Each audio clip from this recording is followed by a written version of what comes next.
Then thanks a lot for coming and welcome to the IBERDROLA Manuel Marín Energy and Climate Policy Chairs Conference on the Green Deal. First of all, I would like to thank all the students who are in here. I know today is not only the longest day of the year, it's also been a very long year for all of you, and I'm very glad that despite now you probably have a million of other things to do, you find the time to continue on a topic that you have been graduating on. You not only have been graduating from the College of Europe, but also in energy and climate policy. It is maybe a bit easier these days than it used to be, because now whatever newspaper you pick up, you, after reading 1 or 2 pages, you know all the names of the pipelines in Europe, you know their capacities, you even know what the merit order effect is and marginal pricing, and all these issues that have been expert knowledge until very recently are now, for a good reason, in the public domain. I would also like to welcome everybody online. I think we have a very interesting 2.5 hours to spend here together with all the colleagues already here up on the panel. And I would just maybe introduce our topic very briefly. We are in times of crisis. It's a serious moment. It's a time to revisit the Green Deal. And we gave it a provocative title, The End of a Romantic Beginning. Let me just recall what romanticism means or meant. It was a youth movement born from dissatisfaction with the circumstances at the time, with industrialization, with the social conditions, etc. There was an emphasis on the imagination and emotions. It was a counter vision also to the rationalization of the society, which started with Industrial Revolution. It's a glorification of nature, was a pan-European movement, had also, that's the dark side of romanticism, a seed of nationalism already in it. And it was later succeeded by a new movement, which was called realism. Now, against that background, I can maybe engage in a little and short history of the Green Deal, which also started with a vision of redefining industrialization and reconciling it with the imperative to save the planet, to save the environment and the climate from one of the biggest crises that humanity has ever been exposed to. It was carried into parliaments and governments by a youth movement, and it has become a new narrative also for the European Union, which, if we remember, was shaken by a multitude of crises before. And for what it's worth, it was set up as a very clearly structured process with a well-defined timeline, 2015, well-defined intermediate targets, and a well-defined or designed governance, I would say as well. If that has anything to do with romanticism, that movement didn't last long. Realism kicked in much earlier than 100 years ago. And I think it is also important to recall that the Green Deal, already from its outset, from the beginning, was haunted by different specters. One was the Gilets jaunes movement in France, when politicians and all of us essentially realized that not everybody will come out as a winner of the transformation.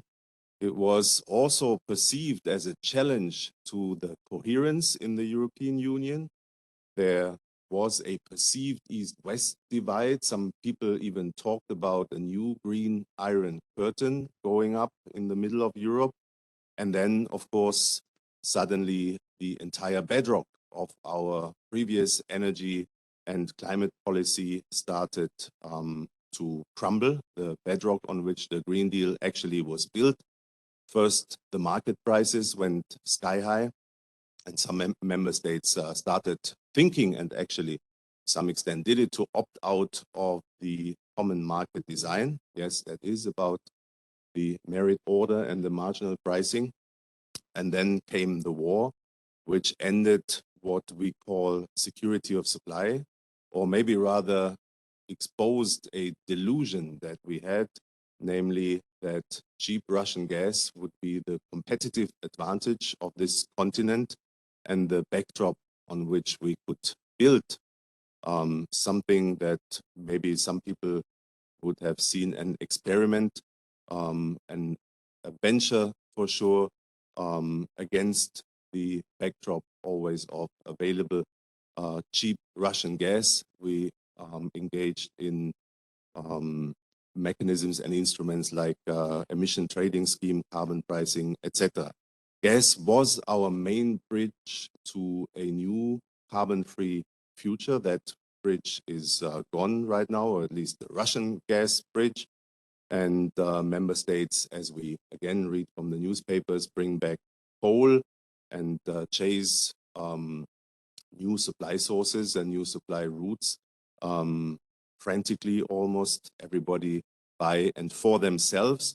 So realism is definitely here. In German, they call it the Zeitenwende, upstairs or downstairs. Somewhere is the German ambassador to Belgium. I'm sure he'll talk about that as well.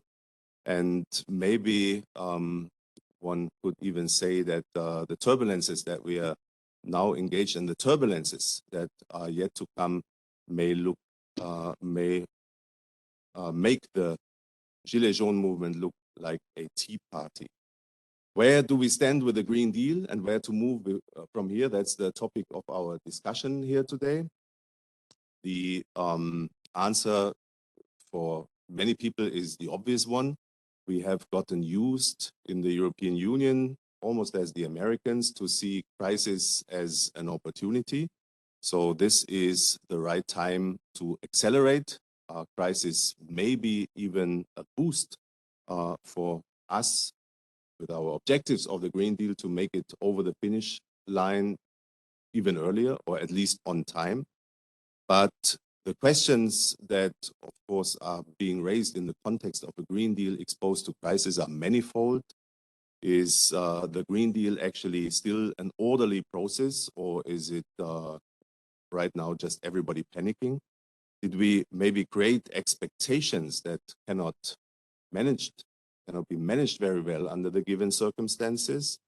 Will we lose our unity in Europe on the way? And also, very importantly, do we have to adjust our policies? Do we have to adjust maybe the vision? Was front-loading the ambition for the present decade a good idea in hindsight? We already saw that some of the pieces of the Fit for 55 package faced hurdles in European Parliament.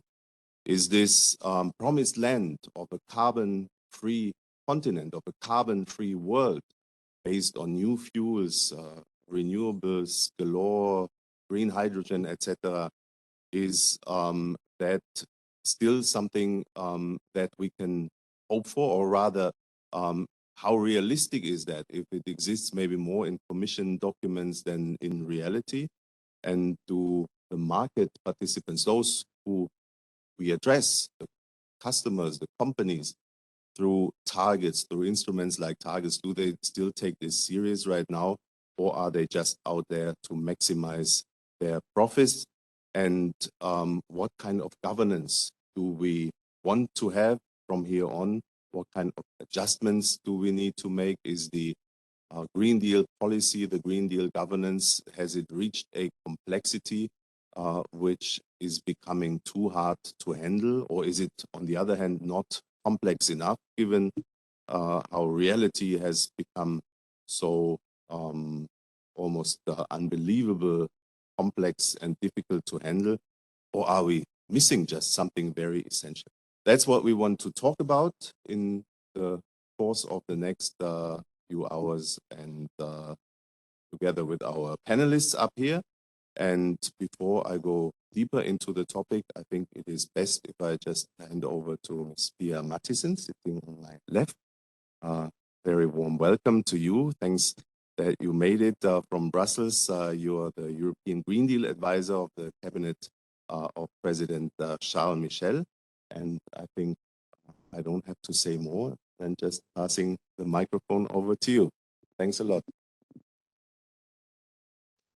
Thank you, and good afternoon, everyone, and thank you for inviting me. Thank you also for your very good introduction, which raises some points that I thought to reinforce, and then also some questions that I will not pretend I have answers to, but I can try to give you a picture of where I think that the EU is in its collective thinking. And before I start, I mean, important for me to also stress that the views are my own, so not belonging to any institution in any official capacity. So thank you for this thought-provoking title. And indeed, I think to some extent you are right in your characterizations, but at the same time I want to remain an optimist. Otherwise, I think it would be really, really depressing. And the Green Deal, it might have started indeed as a romantic in all of its, in all of the senses of the word, as a romantic idea. But by now, it's not only realism, I think it has become existential. So it's currently very much alive and kicking.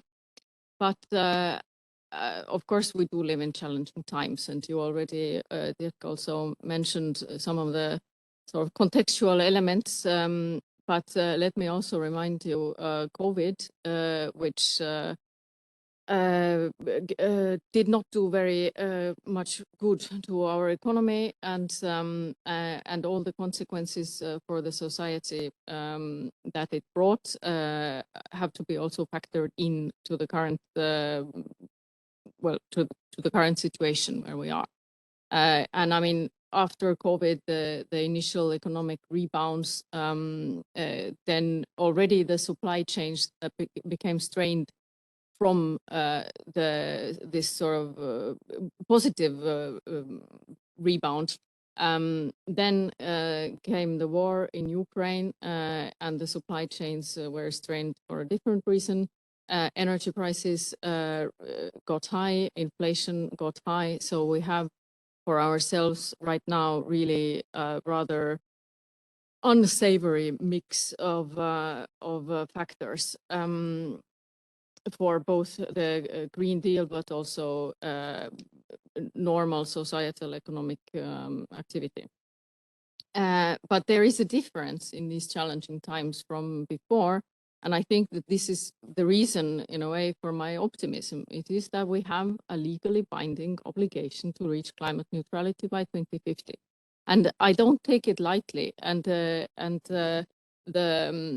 of course, all of the contextual changes that we've had and all of the challenges that you enumerated, they are many, but the course has been set.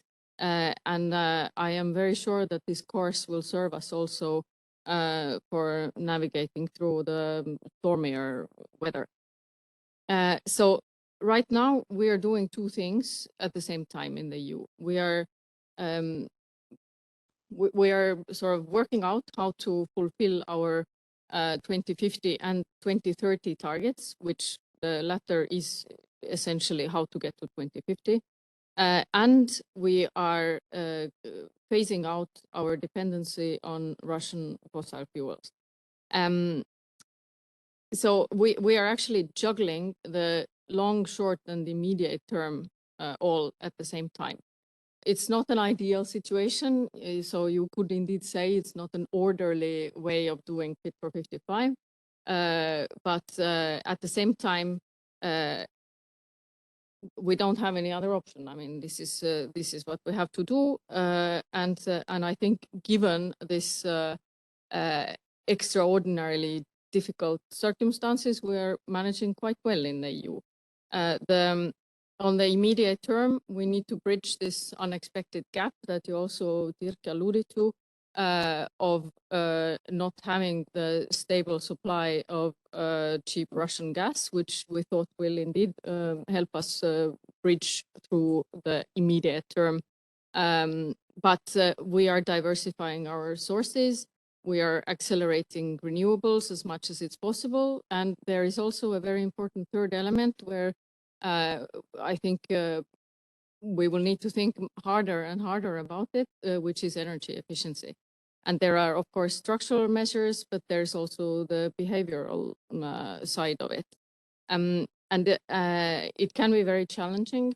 I think when we look at the winter that is coming ahead, it will be something that I think Europeans have not seen for a while. But at the same time, we are alive, and we have a plan. Then we are doing the short term, which is the 2030 target agreements in the Council. Negotiations are advancing very, very fast. The European Parliament, despite their initial little setback, has also is coming back. And I think, you know, in any legislative negotiations, there are so many different viewpoints that have to be taken into account, factored in. So, I mean, this is not exactly major setback to the Fit for 55 negotiations, and I think we are on track with them. And then we are also, while we are doing our own job, we have to help others. So, I mean, the EU is preparing for COP27, where and also to how thinking how to help best countries that have high emissions and could have the biggest impact on emission reduction. And how to keep the whole world on this 1.5 degrees scenario, and how to advance despite the very difficult global situation as well. And then on the long term, of course, as I said, our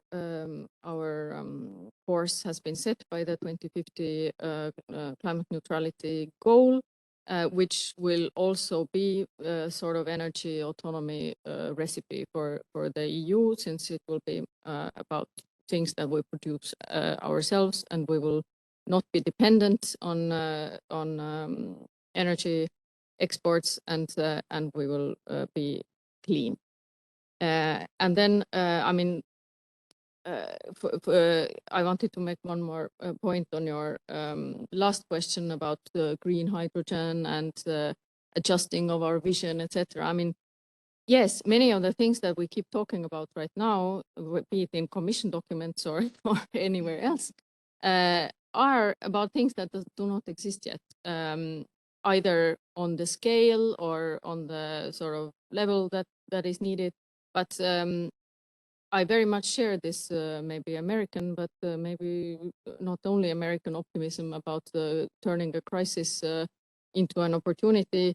For example, recycling. I mean, currently we have a little gap of raw materials, but in the future we can produce most of what we need from recycling these raw materials. So, I mean, there is clearly hope, and we just need to put our minds to it and get to innovation, new technologies. This is, of course, without those we cannot do it. But I don't think that we should be pessimistic about it and say that it's unrealistic. It's a necessity, and we have the means, we have the brains.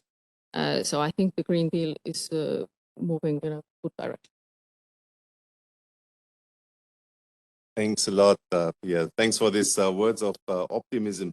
And evidently, if my introduction sounded gloomy, it was precisely meant to get this optimist reaction and this American can-do spirit as well. You mentioned a couple of features of the Green Deal that make you and make us hopeful. We have a plan, is what we said. We have a legally binding target, and we have a roadmap which is also enshrined in laws. We'll see whether indeed that will carry us through. Maybe let me, before we engage in a discussion here on the issues, some of them I think we will reflect in more detail in the other interventions here. Would that's a very general question, and maybe not easy to answer. With the hindsight, would you have done, or would the European Union have done something different when starting the Green Deal in 2019? This is an impossible question. It probably is. So I would not speculate on that really. There is the recent developments have been really speculated on percentage. Yes, I think indeed it is probably also too early. That maybe for the historians, maybe though not too far future, to discuss that, and maybe also we'll get some input here later today. Another question that came to my mind: some of the challenges affecting not only the Green Deal, but maybe also the communication of the Green Deal already started before the war, before the price crisis, before maybe any major crisis. And that concerns the promise or the concept that the Green Deal is essentially based on science. And then we had a discussion on maybe it was a proxy discussion in the context of taxonomy delegated acts, which many perceived as being politicized and not really true to the basing the Green Deal on science. How would you see that? Is politicization just in the nature of any policy? I think you answered your question there in the last in the last thing. I mean, it's the same on European as on national level. You of course want to make the best policies, but you have to look at the space where you can adopt these policies. So I think, and also if you look at it now with a hindsight, if you wish, then what we see now is that actually we need different investments already.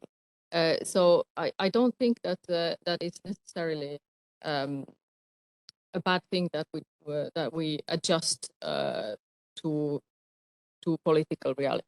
Mm-hmm. Thanks a lot. I have one last question, and I try not to answer that, suggest an answer by myself.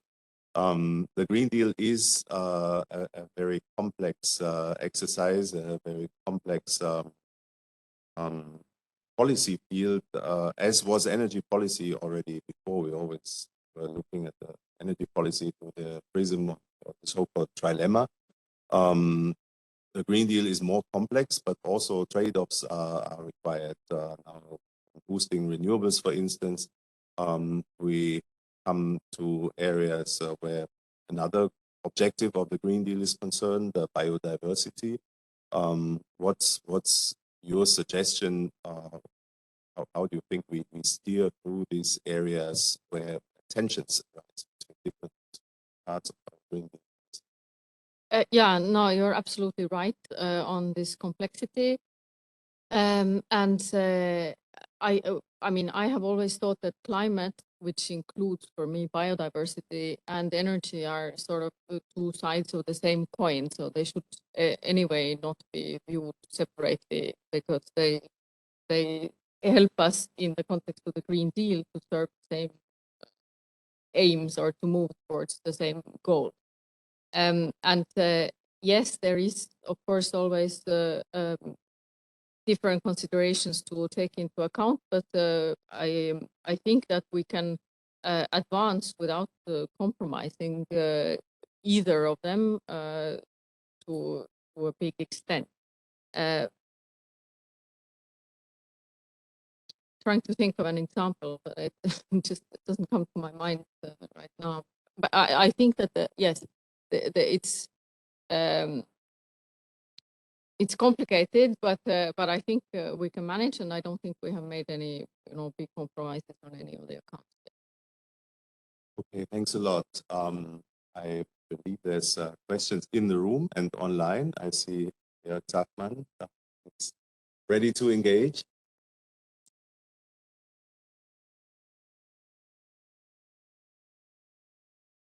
Take the whole thing.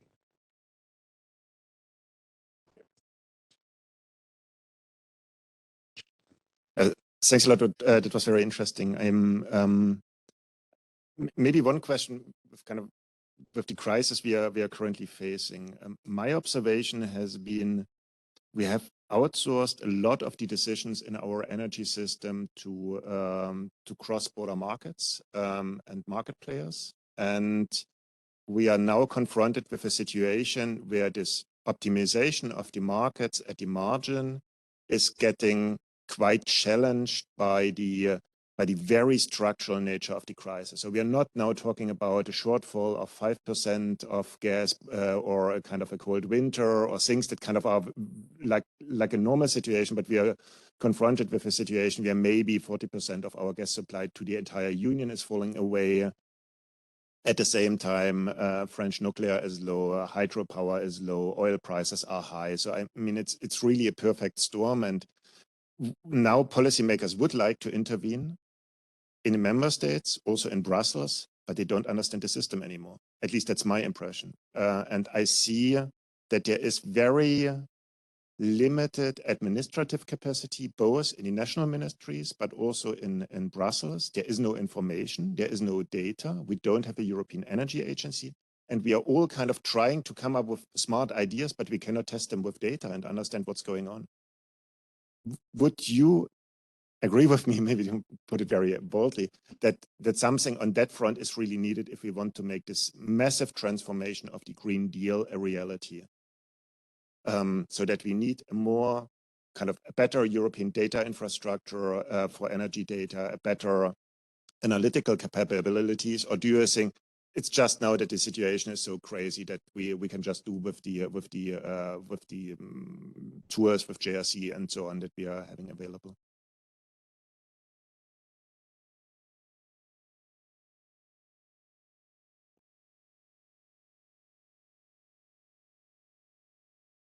Any questions in the room?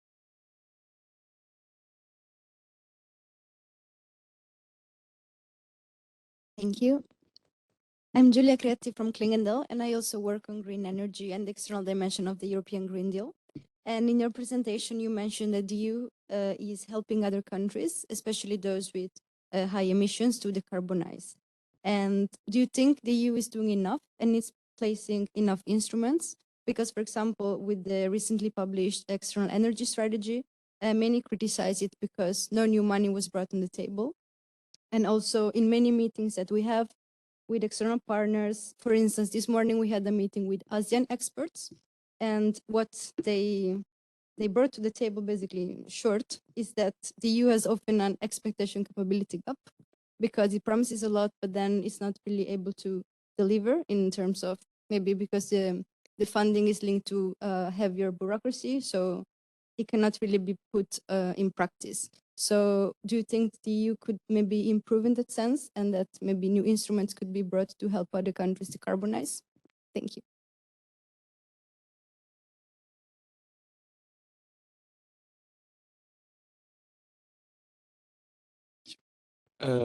So my question is, recently we've heard from our Commission President that the market should be changed in terms of energy. That's what she announced in front of the Parliament. It made a lot of noise, and I'm just wondering if that is something that was coordinated with the Council, if that's something that's in the pipeline, in the works, or if that was just an announcement with no consequences. Thank you.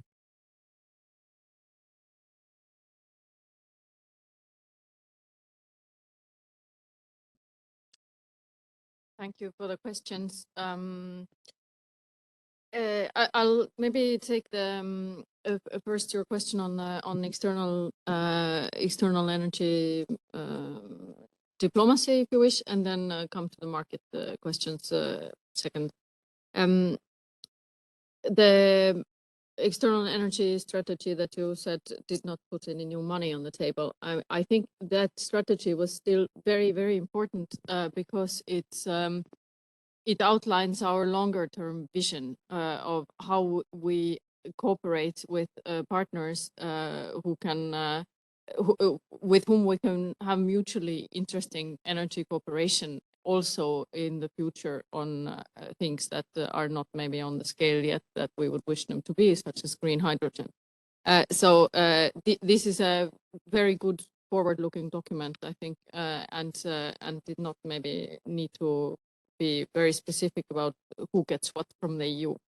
But that being said, I mean, there is already one very good example, which is the Just Energy Transition Partnership with South Africa, that the EU has done together with other international partners, and that was announced at the COP26. This is important because this is really about helping a country in the best and most future-proof way and fast. So there are other such partnerships in the making. So I think that the EU is really delivering, and I mean on decarbonization. The EU is the biggest climate financer of the world, so I think that we are actually really doing what we are promising, and we're doing it well. Of course, you can always do more, but I think our current track record is really excellent. Now on the market change, it's been a very long discussion in the EU. On the lowest and on the highest levels of whether anything should be done with the market, and if yes, then what. The European Council conclusions have given the Commission a tasking to pursue work on the optimization, and the Commission, I believe, is analyzing what and how exactly to optimize. And how far to go with the changes, and I think here Georg really has a point on data. I mean, of course, as an Estonian national, I'm always in love with big data and and digital tools and more analytical capacity.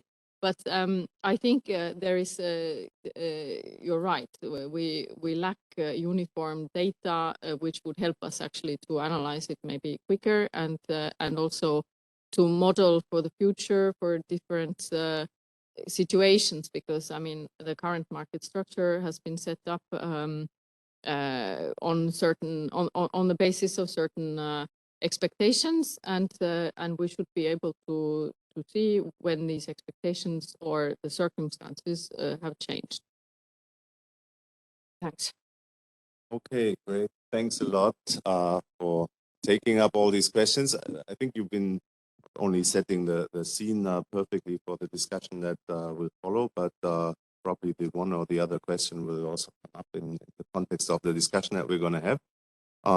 We'll start with our first session. We have tried to break the sessions down in one external aspect of the Green Deal in crisis and one internal. The external is, I think, quite obvious. It is the war in Ukraine, which is keeping us all, or many of us, up at night. I know Daniel Gross, who is a distinguished fellow and board member of one of the most distinguished think tanks, no offense to all others here. It's only distinguished think tanks in Brussels, CEPS. And you have been publishing about the war in Ukraine and its impact on Europe. Zooming into the Green Deal, is it indeed a boost, or is it bust? Is it an opportunity, or are we under an existential threat also in our Green Deal policy? Please. Thanks a lot for the kind introduction, and thank you, Pia, for setting the scene in terms of the overall picture. As an economist, I would say the current level of energy and commodity prices can only be a big boost for the Green Deal, right? Renewables become more competitive. You already said recycling becomes more attractive. So I don't see the problem. In a way, I see the problem. I see the opportunity, right? The problem is more for my neighbor on the right to keep people on track, right? Let me just say one thing also, which my view is very bad messaging by the political level, which is that there's this association, high energy prices and war in Ukraine. Right? Then one read for it, it's a little bit a source and it's not quite clear, right? And what the people on the street perceive, oh, we have high energy prices because of the war, comma, and because of our sanctions. Therefore, we are already paying, and we, industry, car drivers, people with heating, right? We have to be compensated, right? Because we are suffering from something which our politicians are causing. Now, my view is that 2/3 of the high energy prices are structural. They would have come about anyway, because we had several years of very low investment in hydrocarbon. And part of that was actually because of what we call ESG investing. If you look at the distribution of investment in hydrocarbon exploration around the world, you find that Western oil companies, quoted ones, have cut it by 1/2. And then you look at Russia, China, Arab, all the dictatorships of the world, right? They go on. So perhaps you should ask yourself, how much sense does it make, right? And in the long run, actually, the purpose of ESG is starve producers of capital, therefore the price will go up. So an honest policy should tell people, we're getting now the return on ESG investment, right? The war has added, and maybe Georg will say later something about, especially in the case of gas. But I cannot imagine that one can say that the oil price should be very different from what it be without the war, let's say 1 year down the road. When Russia has had time to redirect the exports, right? What's the difference in cost between sending it via a pipeline or putting on a tanker to send it to other countries who take Russian oil, right? It's all fungible commodity. I fail to see how the war can have more than, let's say, a very short-term impact on oil prices. Gas is different, of course. We can discuss that later. But I think this is very bad messaging also. We should have told people oil prices are high. Maybe they will stay high because of lack of investment. And the war has perhaps added a little bit. But anyway, guys, you have to adjust. Right? It doesn't make sense to temporarily try to reduce the petrol price. And fortunately, I must say, in Germany, it's backfiring, so maybe they learn a lesson. On the Green Deal, let me just say one thing, which is perhaps more the internal dimension. What I'm concerned about is that the EU, qua EU, has taken on these goals, right? The biggest obstacles I see cannot really be affected by EU action. The biggest obstacles to renewable expansion is NIMBYism, right? Not here, not there, right? Or actually not here, but somewhere else, right? And the only countries which have been able to taken care of are the Nordics, like Denmark, or Estonia, but basically countries with very good governance systems. If you don't change the government systems, I'm afraid we'll continue to have all these nice plans for renewables, and they won't come about because, you know, it takes 10 years, 7, 8, whatever, to get the permission, and large-scale renewables will be stymied.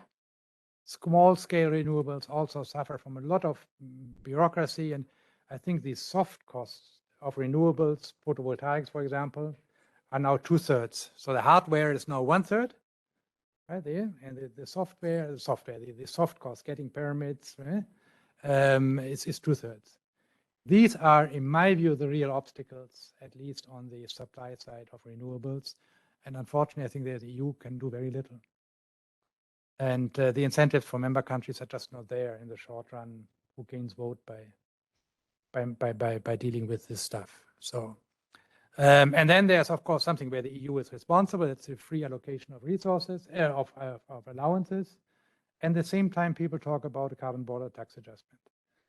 I think that link should be made much more clearly. I know that there's some vague association and we will do it, but my impression is that what's happening is that the industry wants to have a free allowance and a top border tax adjustment. So these are, I think, some of the obstacles I see, which unfortunately are the ones which partially at least cannot be addressed by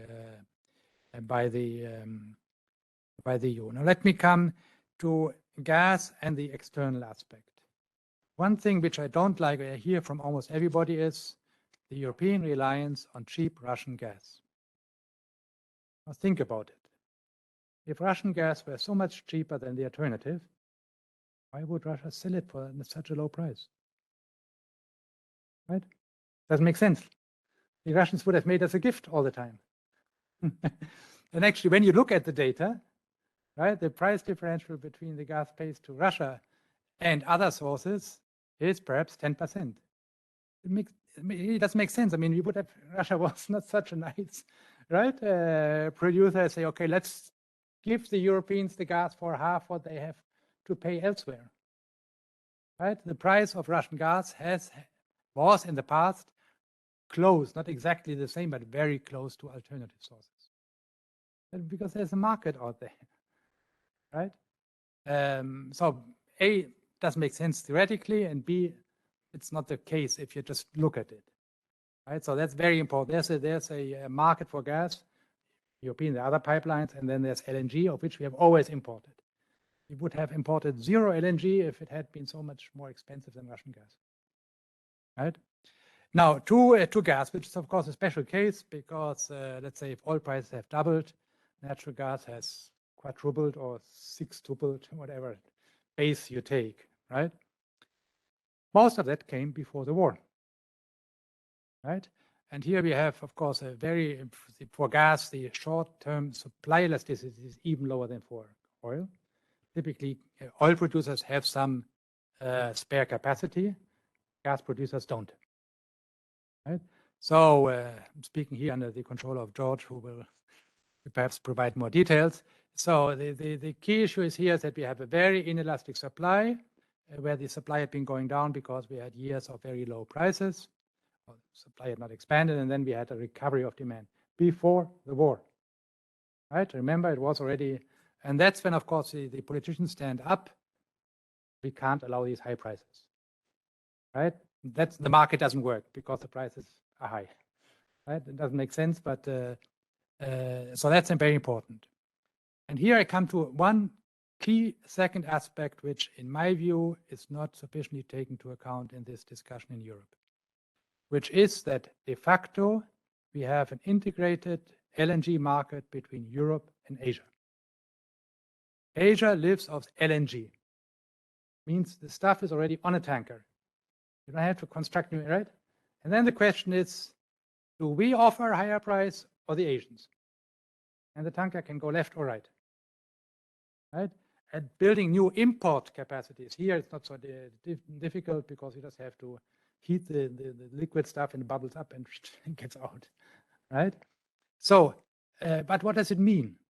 What does it imply? A, we have the same price, as I said, and was driven before the war mainly by Asia, right? So we were suffering, quote unquote, from too much Asian demand. The second point is, however, that's even more important in light of the discussion about the next winter. Everybody repeats, Russia before used to provide us with 30% of our gas. If we get zero Russian gas, it means we have to reduce our consumption of gas by 30%. That is wrong. Because if you have an Asian and a European market which is integrated, then you need to have in this integrated market a much lower percentage reduction in consumption than the 30%. Rough numbers are 500 Europe, 500 plus, 800 Asia, right? Makes a total market of 1,300. Right? BCM.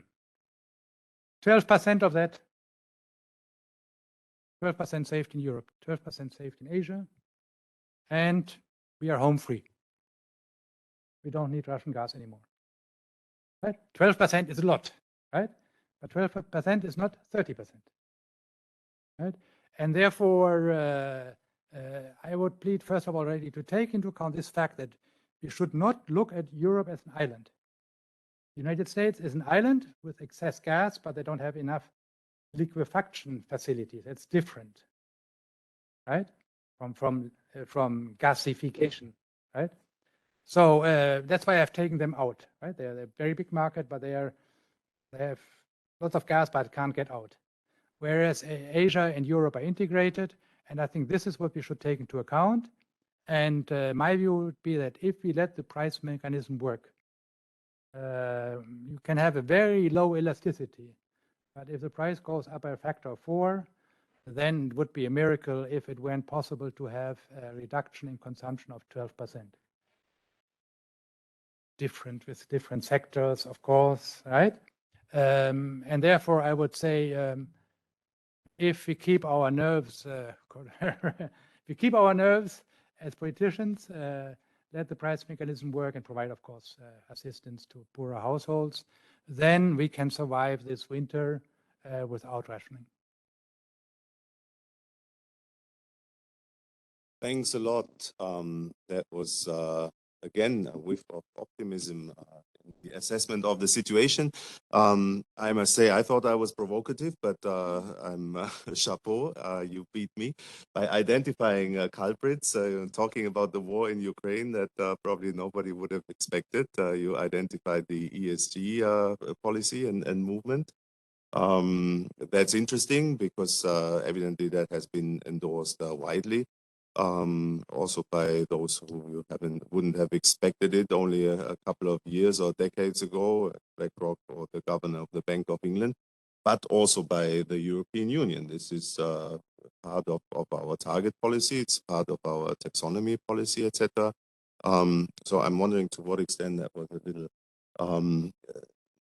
criticism, maybe also in disguise on the European policy in that respect, in endorsing the ESG also in our own policy. You also identified the NIMBYism. You listed or you exempted countries with good governance systems. I was particularly listening to those whom you didn't mention. I think there were only a few in Europe that you would put under this category. And you also said that after all, the Russian gas wasn't that much cheaper. Then I'm wondering why that empirically, why industry, German companies, for instance, like BASF, etc., so desperate of getting it, and if there was an economic rationale, or there's an economic rationale, maybe it also was the rationale to always keep it cheap enough to make sure that the dominance on the market is being kept by Russian exporters. Anyway, it's only one. Maybe, I don't know, maybe, yeah, you would like to respond to the ESG and its contribution to our current situation? I actually wanted to comment on a different aspect, All right. maybe first, if that's Feel free. okay with you. No, I wanted to say I totally agree with your point on NIMBYism, and this is another sort of, if you wish, behavioral obstacle to the Green Deal and to our current situation with the energy consumption. But there, I have to say though that the EU has done something now, at least. So let's see how it will work, because there is a new proposal on permitting procedure, which member states very much wanted. And I think I have never seen such a unanimous demand for legislation from Europe.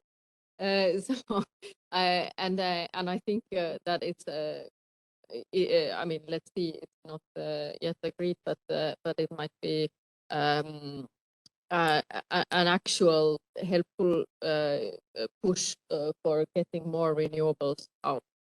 And then on the EU reliance on cheap Russian gas. I think, at least in my sentence, I qualified it as cheap compared to the prices that we currently have. Not that Russian gas would be so particularly cheaper than the rest, but it has been a convenient source because of the way the pipelines have been built and it's close and it's but I hope that you are right on your optimism on how the integration of European and Asian markets could help us through. Keeping the nerves is difficult, but it's good if the message gets out there. Okay, so let's pass the list. Well, I mean, politicians can never admit that there's a trade-off, right? Sorry, but that's okay. That's their business, right? Oh, it has to be win-win.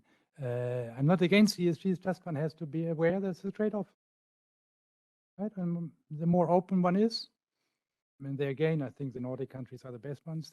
They are open about the trade-off, and then when people accept it, it's okay, right? On NIMBYism, yeah, just you know that Robert Habeck, our minister in Germany, he comes from Schleswig-Holstein, which is close to Denmark, and his dream is to have the Danish model in Germany. But I don't think the Germans are up to that level. Probably not in the south of Germany. Maybe the further north you get, the better you are. Your ideal model of good governance, indeed. Also, this your point on free allowances versus CBAM, I think that's where also yes, point of having a good and solid legal framework comes in, because that's precisely should prevent us from doing both at the same time. It's probably a suggestion from the WTO. But many thoughts that could be taken up here in the room from online. Anybody would like to maybe comment or ask Daniel a question?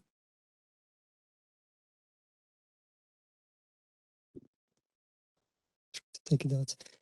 Just one question that there was on demand, basically, of fuels. We've talked to some extent also about supply, but in terms of demand reduction, what can we do to make demand respond to the provision of energy in case we get into trouble with the supply that there is at any given moment? And are we focusing on that enough within the EU?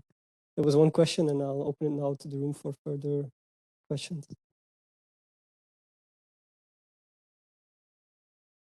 Yeah, quite logically, I have a question on gas and or maybe a comment. So, I mean, according to our calculations, I mean, we had 40% dependence on Russian gas last year. Now we are managing to potentially import 20%. So that's what you describe as the global market, and which means that we would have to reduce consumption on a European level by 20%.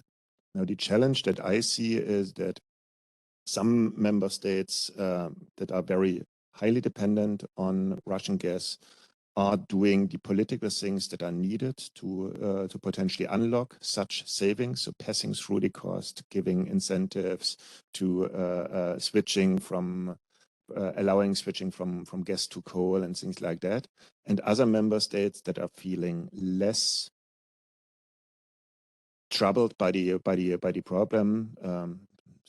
Call out Iberian Peninsula, France, also parts in Western Europe, are saying, okay, I mean, we are not so dependent on Russian gas. We can then also, we will manage to fill our storage, we'll manage to get the LNG, and we are not going to kind of pass through the high cost to our population because it's socially not acceptable for us. And then you have a situation where essentially the union falls apart. And if any good idea that you would see on how to incentivize countries in the West to take a part of the cost of demand reduction would be appreciated. Any further questions? Yes. Yeah, thanks. So I suppose my question would be, how do we not pass these costs to consumers? One of the ideas that was floated was to access the MSR and to sell off the allowances that were retired. But I guess I can already anticipate your answer based on what you said about the CBAM and the free allowances, that actually we shouldn't do this. But I would like to hear your opinion.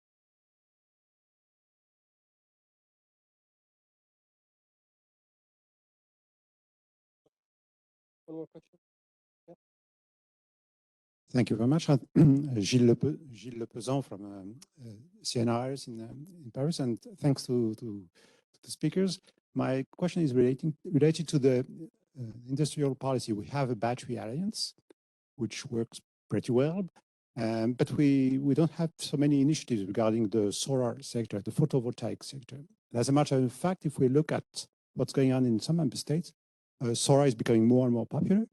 Solar is has already overtaken wind in some member states, in Germany, in France, for example. The point is that most of the wind turbines are made in Europe, especially in Denmark or in Germany, which is not the case for photovoltaic installations. What could be done to prevent a scenario where in the years to come, 80 or 90% of the solar panels will be built in Asia, which could affect, I think, the social acceptance in our member states regarding the energy transition. Thank you very much.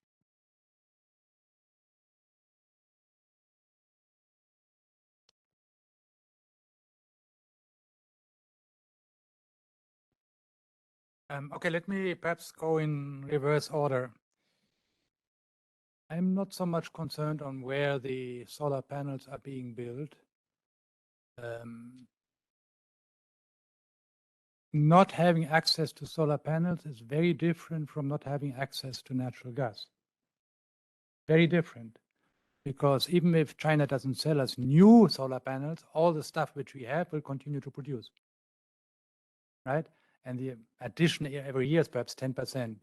And we can give a couple of months, we can produce them in Europe as well at a higher price, right? So I wouldn't be much concerned about that from a security point of view. Whether people want to have solar panels stamped made in Europe, that I don't know, apparently they're not willing to pay for it, right? So there, I wouldn't be concerned from a security point of view. On the financing of the social consequences of higher energy prices, I know for politicians, we have to say, yes, this is linked to that. Money is fungible. Right?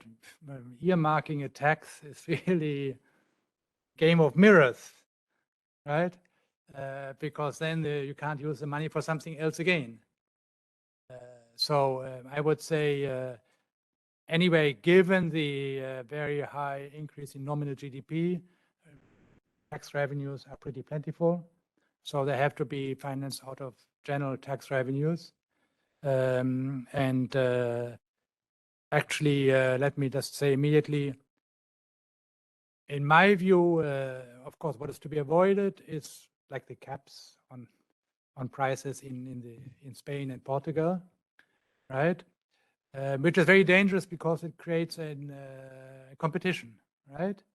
The French have something similar regarding energy, nuclear energy, which in the past wasn't really so big, but now becomes very important.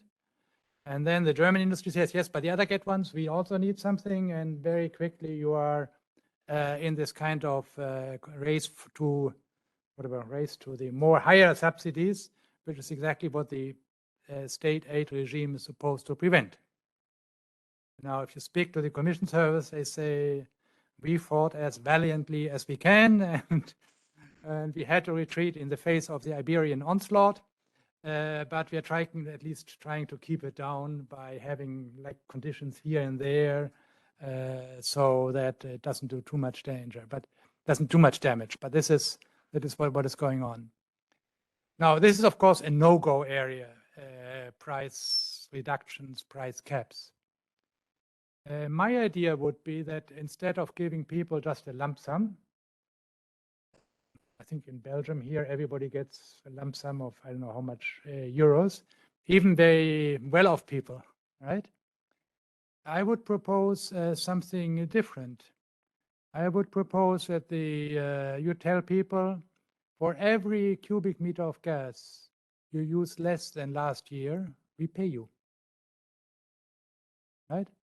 And that would de facto increase the marginal benefit for them to consuming less, right? And there's some leeway. And everybody is different, right? Some houses have lots of windows open, like this one here. Others have triple glazed, right? But the potential for reduction cannot be come from above, right? You have to have 1 degree less, just not possible. But if you tell people, if you get, let's say, 20% of the price as an extra bonus, if you use less than compared to last year, you can even adjust it heat degrees days, right, to make it fair. Then you could get an additional 5 to 10%. And this is the margin we are talking about. So as I said, for creative policies at the national level, right, you can distribute some ideas from your vantage point. I think now is the time, right? Would be better if we had the detailed data which George mentioned to be able to estimate, right?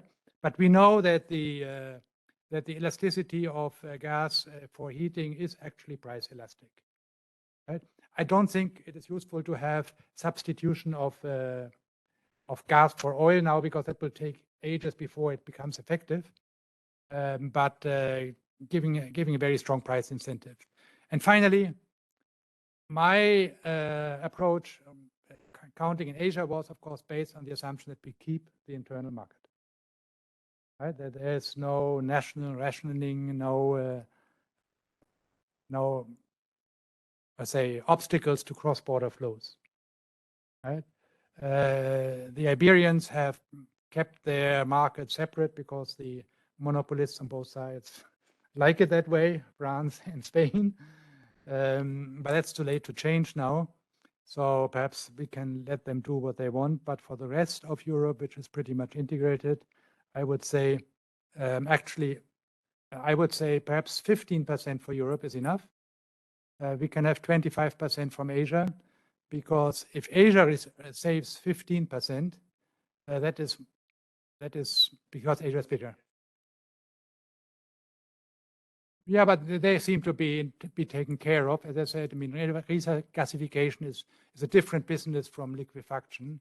And from what I have read is that one can create, until the end of the middle of the winter, one can create enough to get this amount of gas from Asia. Thanks. I'm very happy that we ended your intervention on something I believe that we can all agree on, namely to link the incentives with our energy efficiency policy. There was one additional question, Thijs. Two, actually. Okay. So one was from Thomas Novak, who would like to ask actually, or add to the previous question, what about the heating and the cooling sector? He says it has no alliance, no accelerator, and there's a big risk of losing an industry and its decarbonization potential to abroad. So any reflections on that in addition to what was already mentioned in the previous question?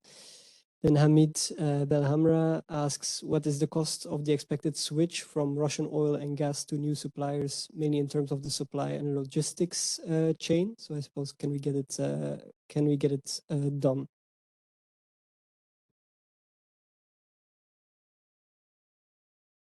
I mean, on the oil, I'm no expert, but my estimate would be 5 to 10% let's say in 1 year, right? Not in 1 week, but in 1 year, I would say 5 to 10% higher cost because ships have to go longer and the pipelines are no longer used.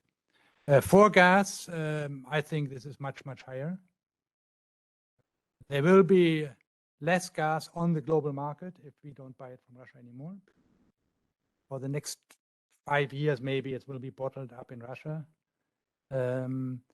And there, I think we have to accept a higher price. Right? This cannot just be redirected, but we have to accept a higher price so that other people in the world consume less until the new supply comes on stream. Right, thank you so much. It's not the end of our discussion, right? The country, we are continuing, I think, on the same topic, on the same theme, but maybe with a slightly different perspective. Have here Luis Scheik, who is the head of unit UN Global Affairs at another very eminent think tank at Lingendale. Really them here on the table and in the room. And you would reflect on this dependence that may or may not have been engaged in from a new concept, a relatively new concept. It's been floating around in the defense sector for quite some time. Now that may even be cynical. We are adopting it also for the energy sector. How does the current situation look from this perspective? Yes, thank you so much. And it's great to be back here in Bruges. I've been teaching here a couple of years. I'm also not jealous if SEPS is mentioned as a fantastic think tank because I've worked there. It's already a long time ago, but it does me a lot of favor. I wanted to bring actually 4 points to the table today. The first is indeed how strategic autonomy is now also used for energy security and how our thinking on energy security and energy dependency has radically shifted because of the Green Deal, but also the war in Ukraine.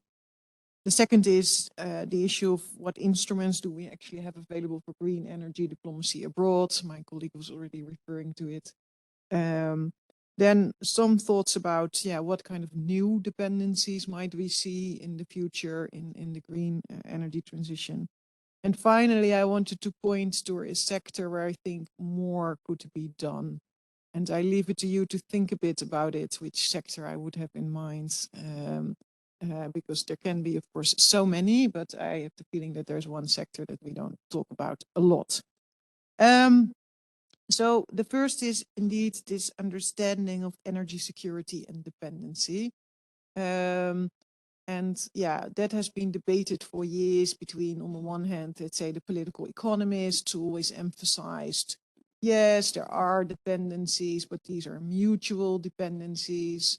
We have the pipeline structure, which is the emblem of this mutual dependency. If, the Russians supply the gas to us and we buy it. So, and it was also a bit the philosophy of free trade. The philosophy, if you trade in a commodity like energy, you also create cooperation. But this whole idea was kind of based on economically rationally behaved actors. So there were always, let's say, the security thinkers, the realist thinkers, and then I don't say that it's the different romanticist because I wouldn't call economists romanticist exactly, but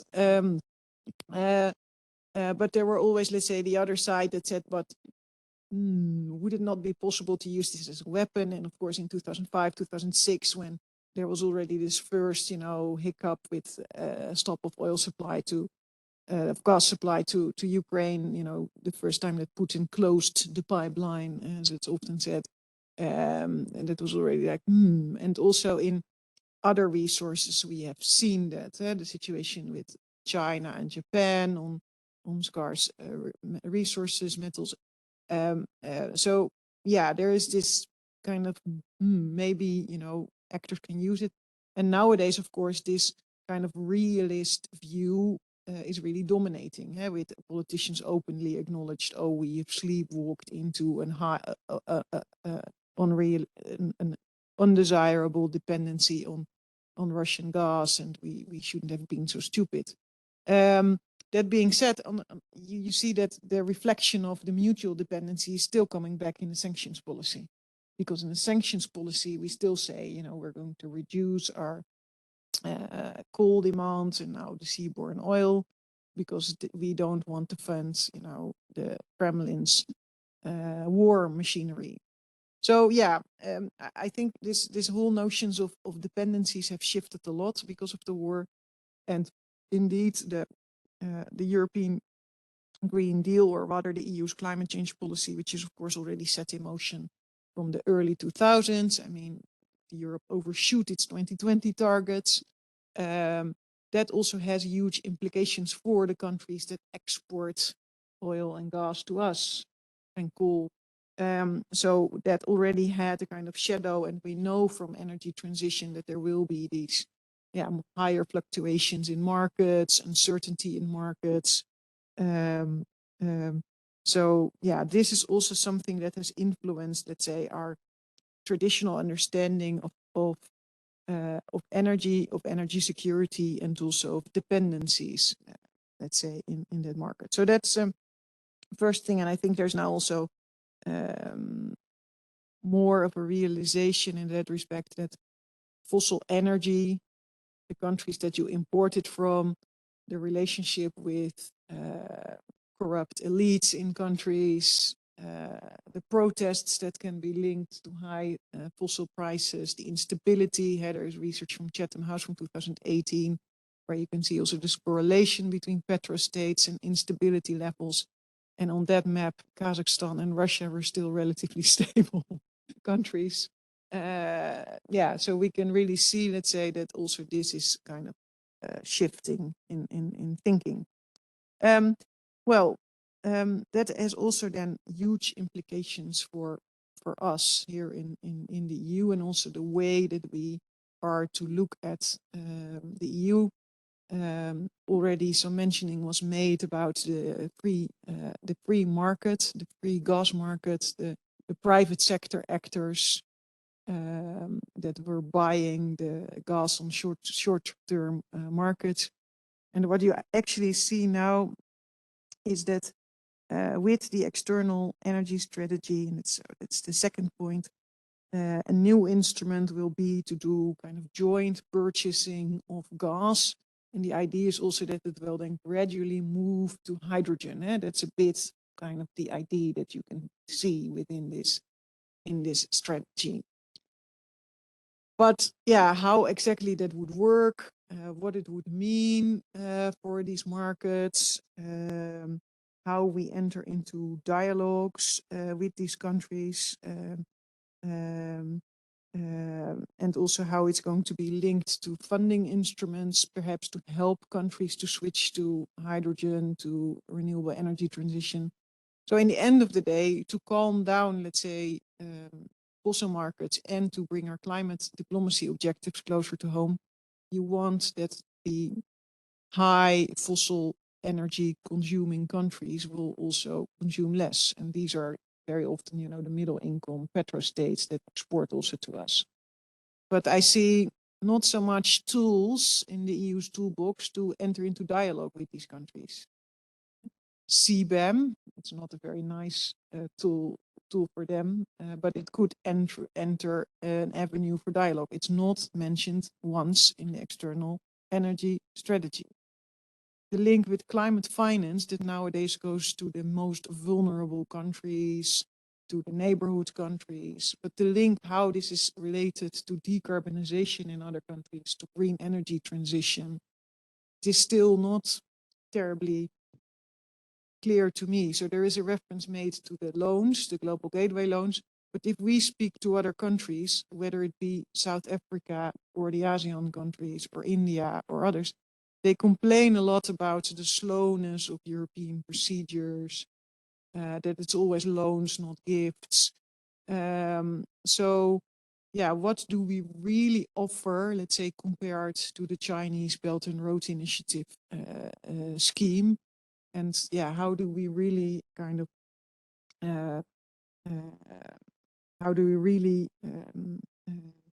get this done? And how do we really kind of, make sure that also these middle income countries, this high carbon, and I don't say that we have to fix, let's say, their decarbonization issue, because the energy transition is a global issue. We have the climate neutrality in 2050, but the Chinese have it in 2060, the Indians in 2070. So this is a global development, and these countries also have to adjust themselves, of course, the Saudi Arabias and the Kazakhstans and what have you. But if the EU comes with this moral high ground and also sometimes the expectations, then yeah, we should also, it's a bit the old term from the Common Foreign and Security, we should also add the capabilities to it. Then the new dependencies, and I guess that's also the issue, strategic autonomy. Well, there is this realization that we will increasingly need to still import. So whatever we do at home to accelerate the uptake of renewables, to increase energy efficiency, the Repower EU plan, we will still need to import in the future hydrogen. In the communication, it says 1/3. If I look at, let's say, what think tanks like Agora say about this, might be even more. So we will have new dependencies also in the future. We will have, first of all, now in the short term, new dependencies with fossil exporters, so also new oil and gas exports will come to Europe. Of course, that's different size of dependencies, because if you are dependent on 10 small players instead of one big player, it's a completely different dynamic. But there will be new dependencies. More important is probably the new dependencies that we might have with metals and minerals, and of course the rare earths that are particularly needed for the renewable energy transition stand out, where it's estimated that 98% of the supply chains are currently in Chinese hands.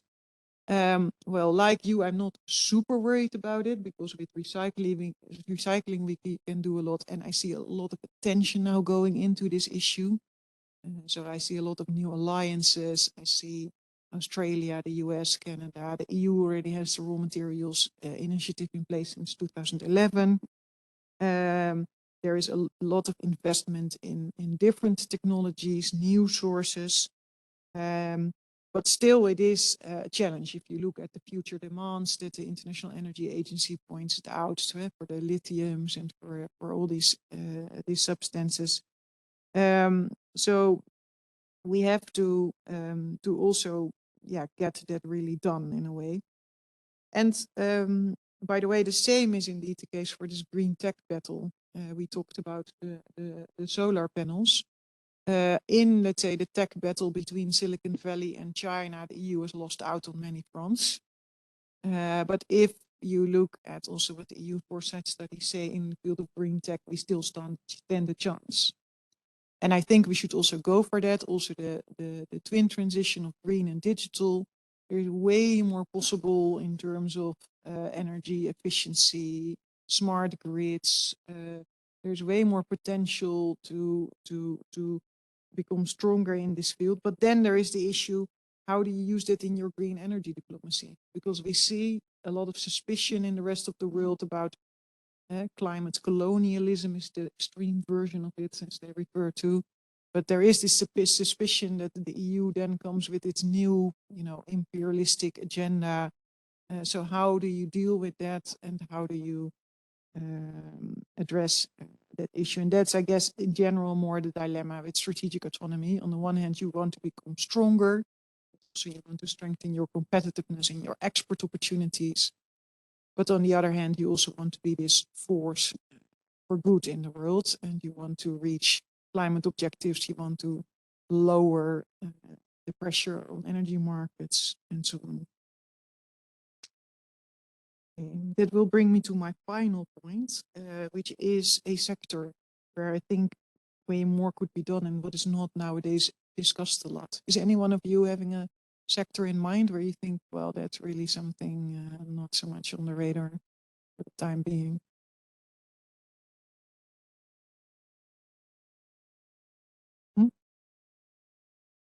Big oil. Yeah, could be a sector where more could be done. Anyone else? Anything? Well, I'm actually thinking defense sector, the defense industry. So we just published a big study on decarbonized defense. It's enormous, the amount of energy that is used to fuel a military operation. For a Leopard tank to drive 10 kilometers, you need more than 1,000 liters of fuel. For a jet fighter, it's even way more. And for a Navy ship, submarine, it's also way more. We saw in Afghanistan and Iraq that a lot of lives were lost simply to safeguard the supply lines of diesel. In the war in Ukraine, we see that the diesel supply lines, the logistical challenge, but also the targets of the diesel storage facilities are the main target. So in terms of costs of military operations, but also in terms of operational autonomy in the field, strategic autonomy, if you like, this is really a sector where a lot of potential is taking place. It's a high-tech sector in potential, where also the European Union has a trade deficit with the US, and where, let's say, this twin transition of green and digital could really make a lot of effort. It's a sector with a lot of exemptions, both in the EU's climate change policy, monitoring mechanism system is excluding it, and also in the Paris Agreement. Emissions abroad are in any case not covered. And it's also very often claimed that it's so sensitive, because it's so sensitive to know where the emissions abroad are, because then you conceal where your operations are, how big it is, and so on and so forth. It's also said, well, if we are, you know, in a matter of life and death, we just need to have the strongest power for our, you know, military operations, which I can fully understand. But still, it also comes across as a little bit the argumentation of the energy-intensive industry of 10 years ago. They're hard to abate, it's difficult for us. And we do see efforts in the climate and defense roadmap of the EU, by the European Defense Agency, by the new DEFIS and the European Defense Fund. But for instance, the 30% spending target for climate policy, they don't make it. For this field. So this is a field where I hope, let's say, that towards at least the 2040 package, what would that be called? The Fit for 70 or the Fit for 85? Steps will be made. And also where I see a lot of potential, because a lot of the innovation and R&D that we use today, also for instance the internet, have been also developed in this sector. But yeah, I hope also that these industries can be nudged into, let's say, making more of contribution. So anyways, that's something that's not often talked about in panels like this. So I thought it would be interesting here in Bruges to also bring that to the table. Yeah. Thanks a lot, Louise. And I'm sure Daniel here would have liked your last part of your intervention, because he could have followed up by another critique of our ESG policy, and that's also included. But I still would have one maybe conceptual question.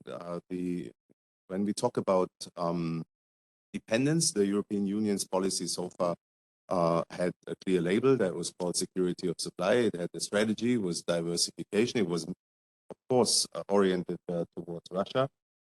Maybe, and not only maybe, for sure, we underestimated the problem.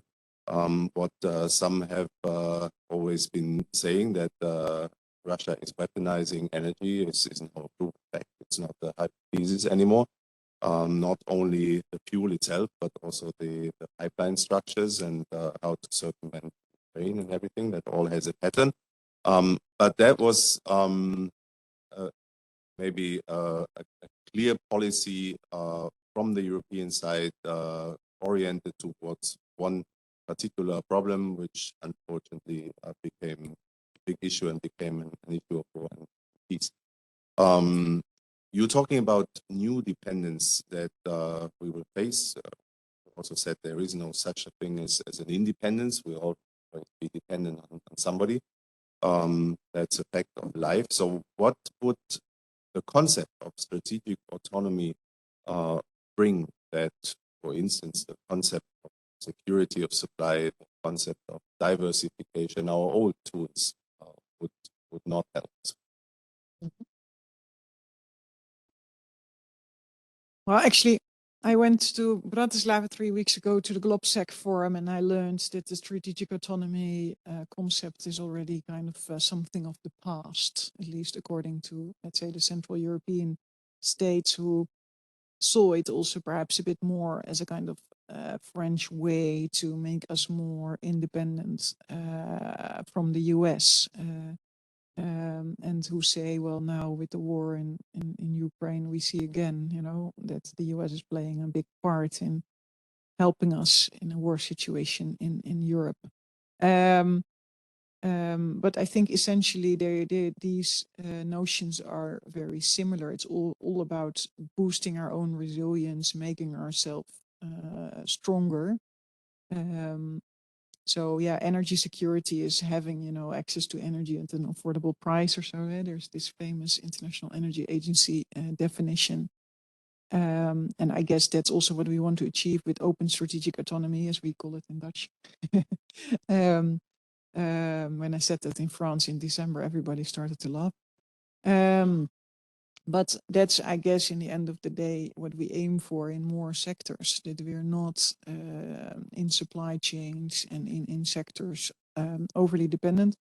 That being said, the whole philosophy of decoupling, I mean, we can decouple from an economy like Russia, which is, you know, the size of the economy of the Benelux countries.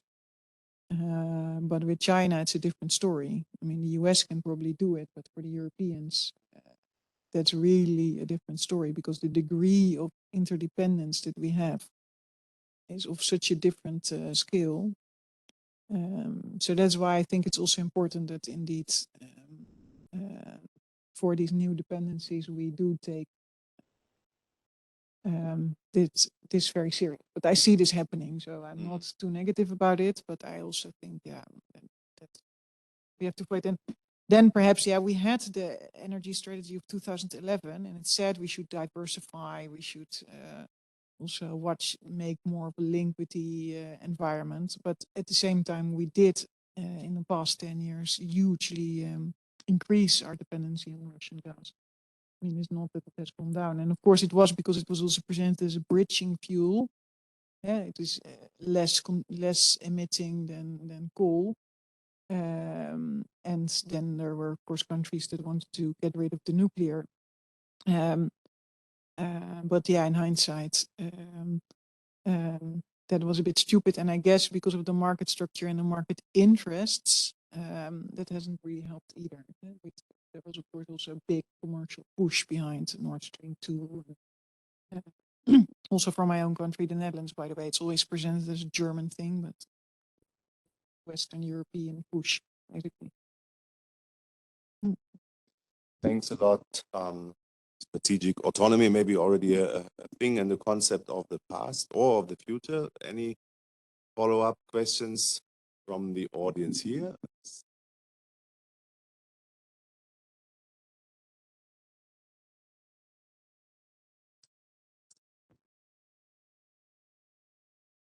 Thank you very much for your presentation. I'm a student at the College of Europe. I had a question about strategic autonomy. Is whether you see a conflict between strategic autonomy and the objective of the EU to be, if not independent, maybe a bit more autonomous as per its energy supply, and the objective, you know, of the Green Deal, of decarbonization in general? Because as was said at the beginning of the presentation, obviously the first answer I would give to that is that indeed the crisis in Ukraine, making renewable sources cheaper in comparison with gas is actually helpful for the carbon objectives. However, when you add the constraints of being in general a bit more autonomous, of diversifying the supply, of trying to have this new constraint, which is to avoid being dependent, whether in raw materials or in any form of energy from any countries, including the US, do you think that in the light of these new constraints, actually it may diminish, I mean, it may make us less likely to reach our objectives for carbon or in any other form of decarbonization?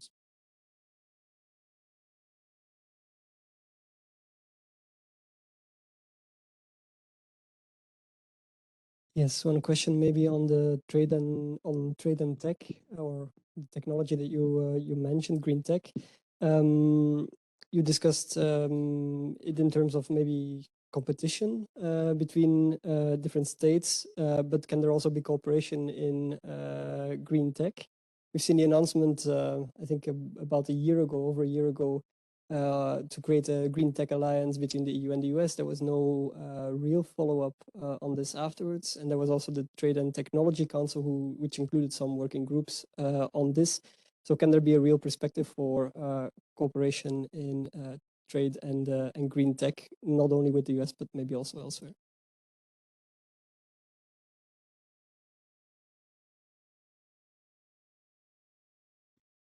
Perhaps first about strategic autonomy and the goals of the European Green Deal. Yeah, there is not a perfect overlap. There is a degree of synergy with our objective to produce more renewables at home and to become more energy efficient and to invest in new technology, R&D, green industrial policy, and so on and so forth. So there is definitely synergy, but there's certainly not a perfect overlap, because you also see elements where the new coal powered electricity generation that's now being allowed in Germany, Netherlands, other countries, is the example probably of this. So it's very good for our strategic autonomy, but it's not very good for the European Green Deal. So I think that comes back to what Daniel said about the dilemmas where we're not always so open about, and that do exist. Then on green tech cooperation with the US, I guess there is some caution also in Europe. Also the ideas of the climate club floated around by Germany. I mean, why on green and energy transition policy would we cooperate with a country where the own climate change policy is simply not in order? I mean, the US is not performing terribly good on climate change policy. The Build Back Better is not going through Congress. They openly talk about freedom fuels that they now supply to Europe. So the fossil economy in the US seems to be very much alive. And of course, we are on our guards with regards to what might happen with the new elections. So the current US government clearly is our strong friend, and the NATO alliance is stronger than it has ever been before, probably. So in that respect, we're very much aligned. But on green tech, I guess, the EU is at this moment in time stronger than the US. So the question is a bit, say, what's in our interest, and what do we gain it instead of doing it ourselves? Because we both have the regulatory policies, emissions trading, a lot of standards, all kinds of things that push for this green tech and innovation policy. We have the budgets available in REcover.eu, the EU budget, the Horizon programs, and so on and so forth. I mean, we have in the past 5 years, we have set so many things in motion to stimulate this. So yeah, I think it's understandable that we're a bit cautious to share that. And it's the same with CBAM, and it's also part of the Climate Club ID. The moment they don't have a carbon price for the industry, how can we exempt them from CBAM? We can't, frankly speaking, because are we going to tell them the story that we're not going to exempt Mozambique, a developing country, but we are going to exempt the US because they're our political friends, although it's not WTO compatible. So this is, it's a very difficult story, and I think, in all honesty, the Biden government should try harder to get its own climate policy through. Thanks a lot. I think as we don't have the luxury of a coffee break, also for the sake of our colleagues online, we would just do a quick switch here. We're switching from the external to the internal, but of course, that's not true. Everything is way too holistic and circular, so that we cannot separate these, but I would welcome Georg Zachman and we know we are list here on the table. We also have with us Miguel Munoz, already online. I can see him.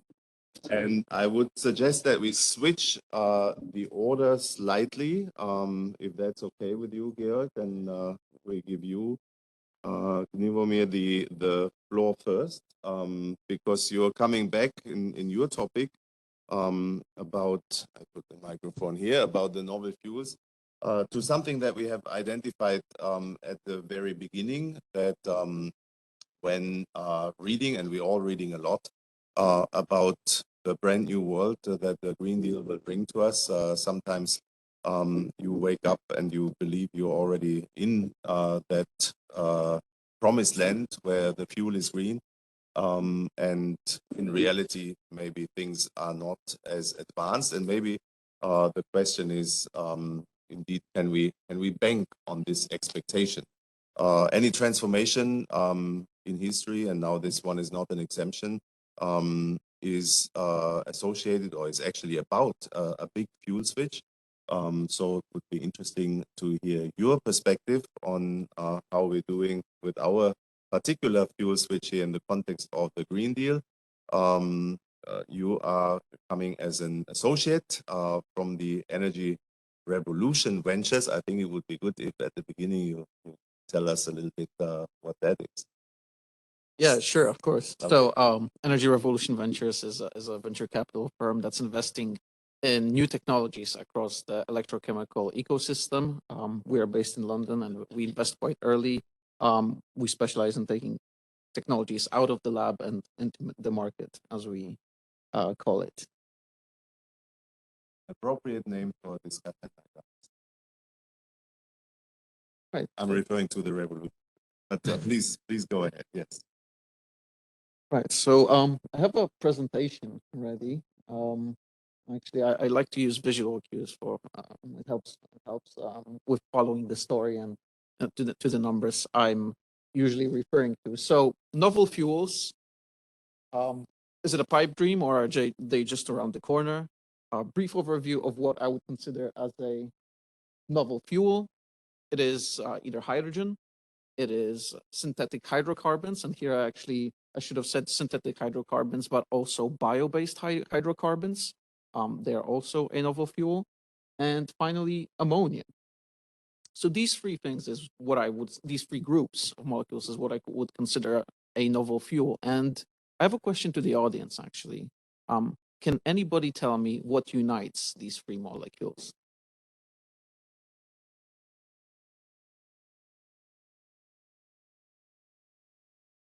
No, I actually, well, they do exist in nature. You will find deposits of hydrogen. You will probably find some ammonia in nature as well. The answer is that they're all hydrogen based. So even for synthetic, for bio-based hydrocarbons, if you want to make fuel out of it, you need to upgrade it with hydrogen. So that brings me to my next point, which is that if you want to understand what a future novel fuel market would look like, you can evaluate it through the prism of hydrogen. Now, in my previous publication, when I was actually before Energy Revolution Ventures, I was working for Agora Energiewende, which is a German think tank. And in my previous publication, I looked at 6 studies that modeled net zero Europe by 2050. And they looked at the proportion of hydrogen or hydrogen-based fuels in their final energy demand to sort of understand how much hydrogen we might need and what's the share of final energy demand from these novel fuels. And broadly speaking, I found out that by 2050, 15 to 25% of our energy or of European final energy demand will come through hydrogen or hydrogen-based fuels. And the largest share, or at least the sector with the largest variability, was the transport sector. So that's the sector I will focus on going forward. I just like to mention briefly that the reason why I'm not going to be speaking about industry is because hydrogen is used in industry as a feedstock. There is a little bit to be said about the power sector, but maybe we can leave that for the Q&A.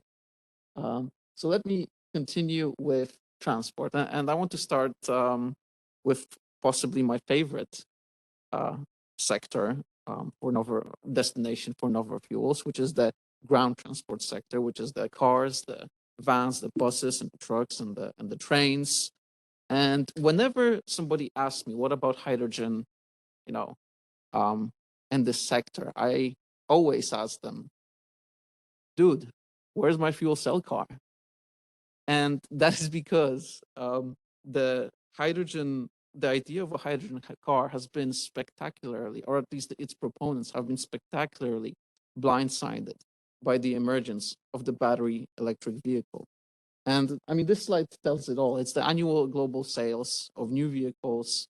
On the left side, battery electric vehicles. On the right side, fuel cell vehicles. And you cannot even see, I mean, a couple of thousands are being sold globally, but you cannot even see them on this scale.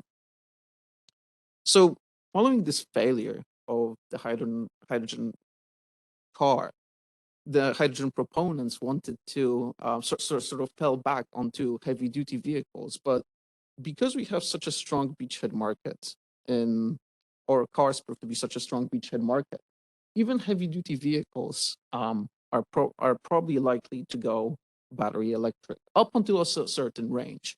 Up until approximately 750 kilometers, one can still electrify a lorry, a Class 8 lorry, so that's something to the tune of 40 tons of vehicle weight capacity overall.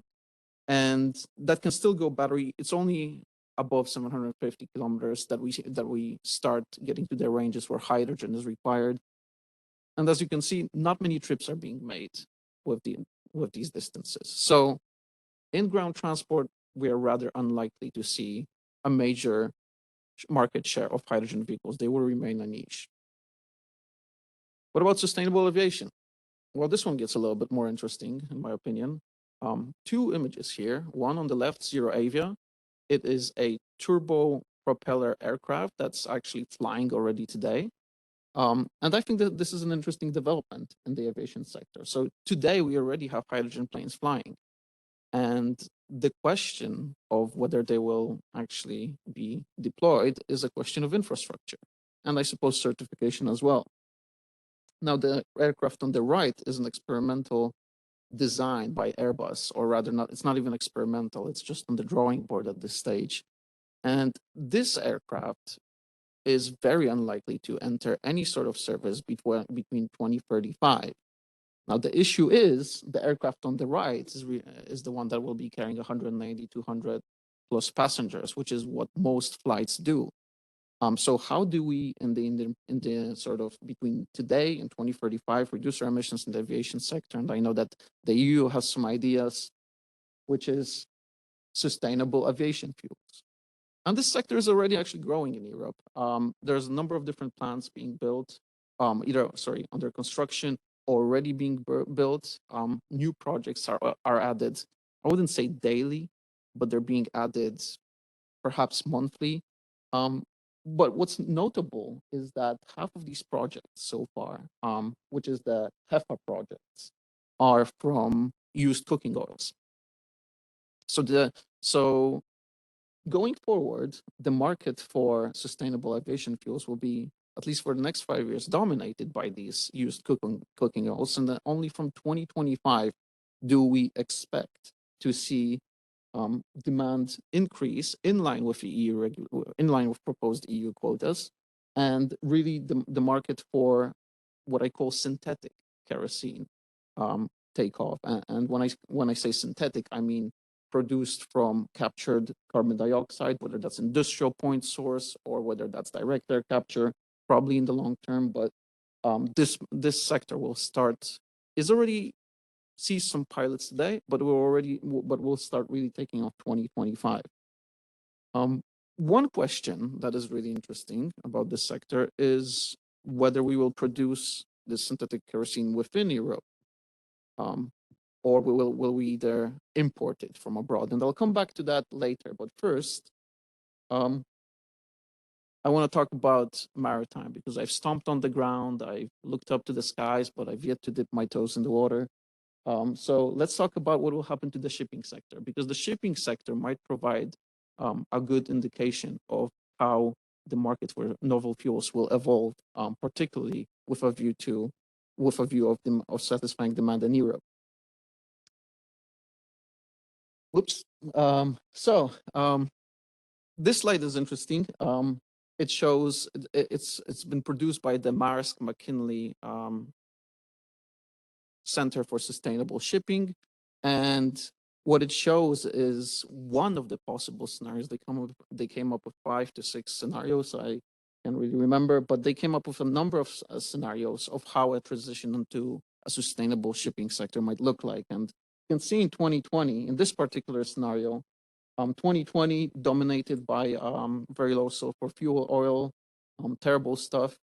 But in this scenario, they assumed an activation of technological levers, things such as increased efficiency in marine engines, but also things such as rewarding first movers for taking technological bets.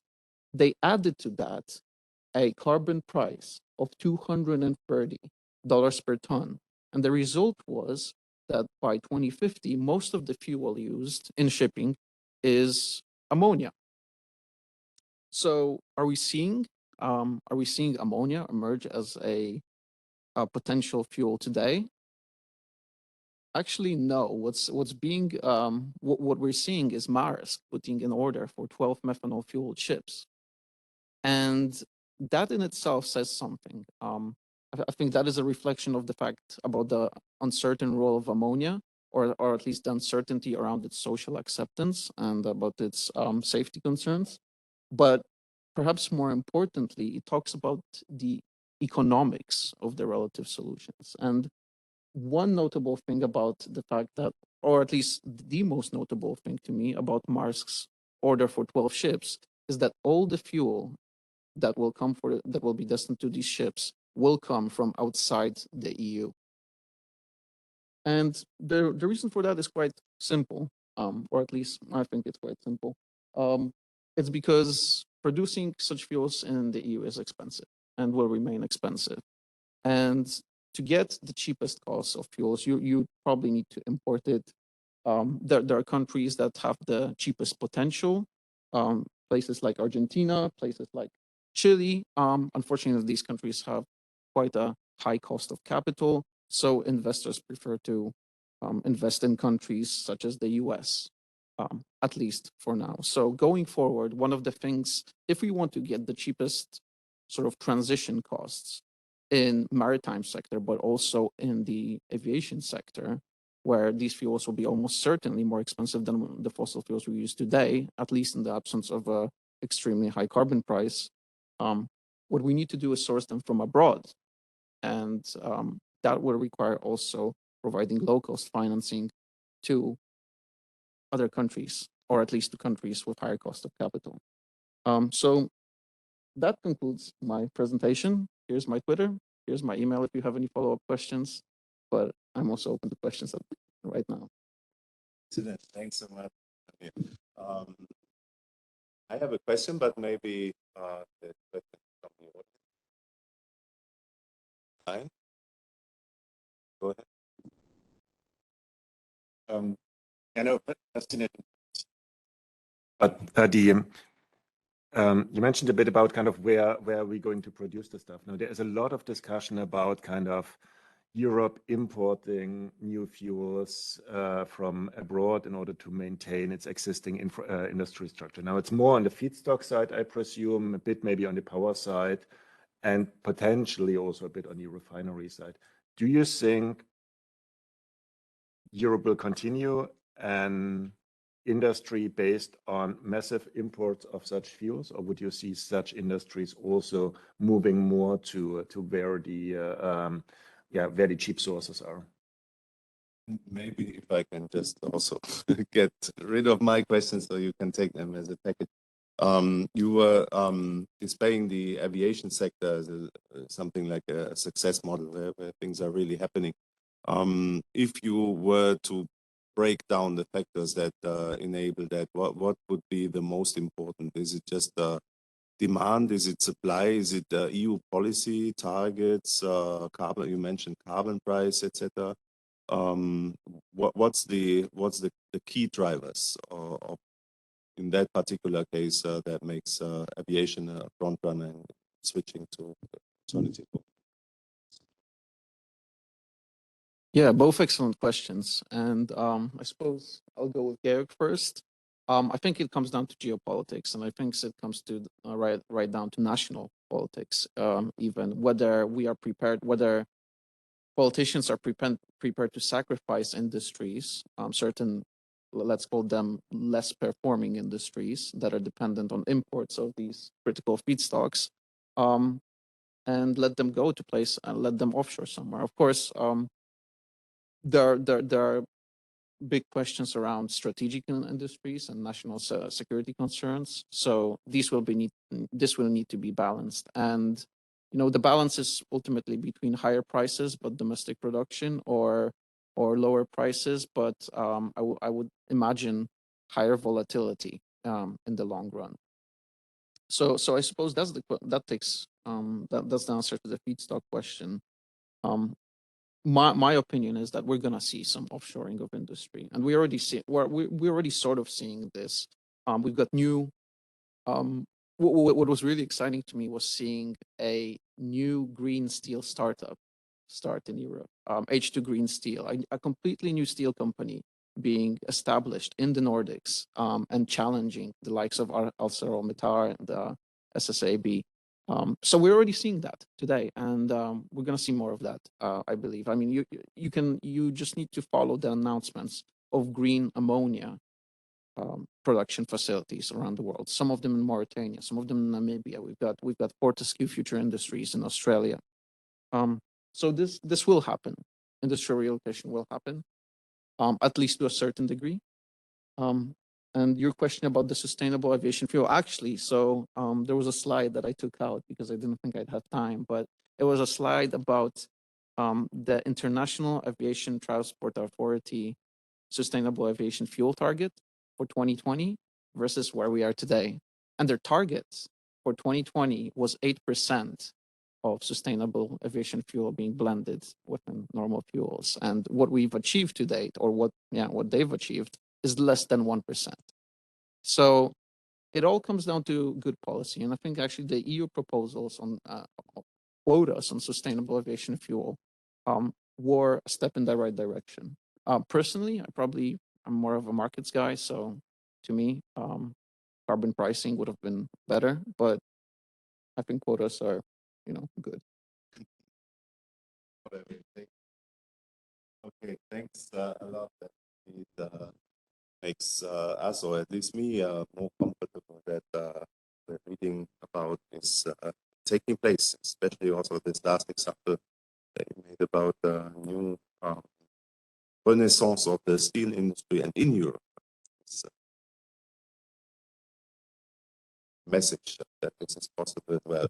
Let's move to, unless there are further questions on, would you briefly? Okay. Mm-hmm.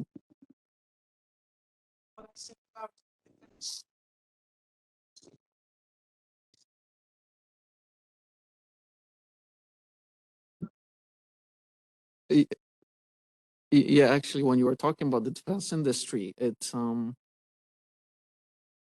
I sort of imagine it will be the last industry to get off fossil fuels just because it needs it for its supply chains. But it made so much sense to me that actually supply chains, as the invasion of Ukraine evidence, are such a liability.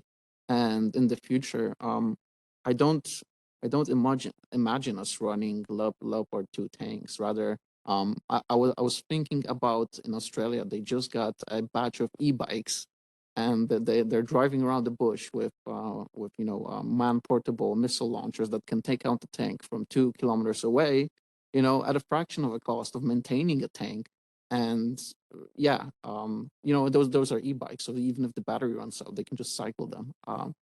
So in the future of like air warfare, I can imagine drones with there's a number of battery chemistries that I look at that are not suitable for battery electric vehicles because they cannot be recharged. They have great energy density, but you cycle them once, maybe twice, and they're dead. But if you use like single-use drones for killer drones, that would be perfect for that. So I actually think that you've raised a really great point that the defense industry needs to change, and I think change is coming for this industry. I'm not sure that sustainable fuels is the way to go. They will be more expensive than fossil fuels, and as you said, the amounts used in operations are sort of huge and also come at inconvenient times. So it would be a massive strain on the budget. Okay, thanks a lot. And then we would, I think what will be a very interesting couple. We have here Zachman here. Excellency around Brussels, Berlin in your case, so the Netherlands, so another very prominent think tanker, very prominent think tank.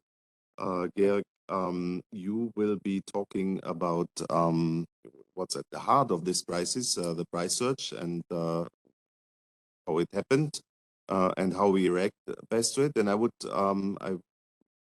intentionally ask you to wait a bit until you will be paired with our colleague and friend Miguel Munoz, who is online here already. I see him smiling. Welcome, Miguel, who's the head of climate policies and alliances at IBERDROLA, not only the sponsor of this chair, but also one of the trailblazers of the energy transition of the Green Deal when it comes to the company perspective, but also happens to be on the Iberian Peninsula. So I think we'll get a lot of interesting information, ideas, maybe out of your communication. And I would just suggest that Georg, you go first, and then we hear the industry's perspective. Yeah, no, many thanks, Dirk, for the invitation. And I'm now speaking of Dirk. It's quite difficult because I have to draw you back out of the world of a bright future into a world of a very sad reality that we are in.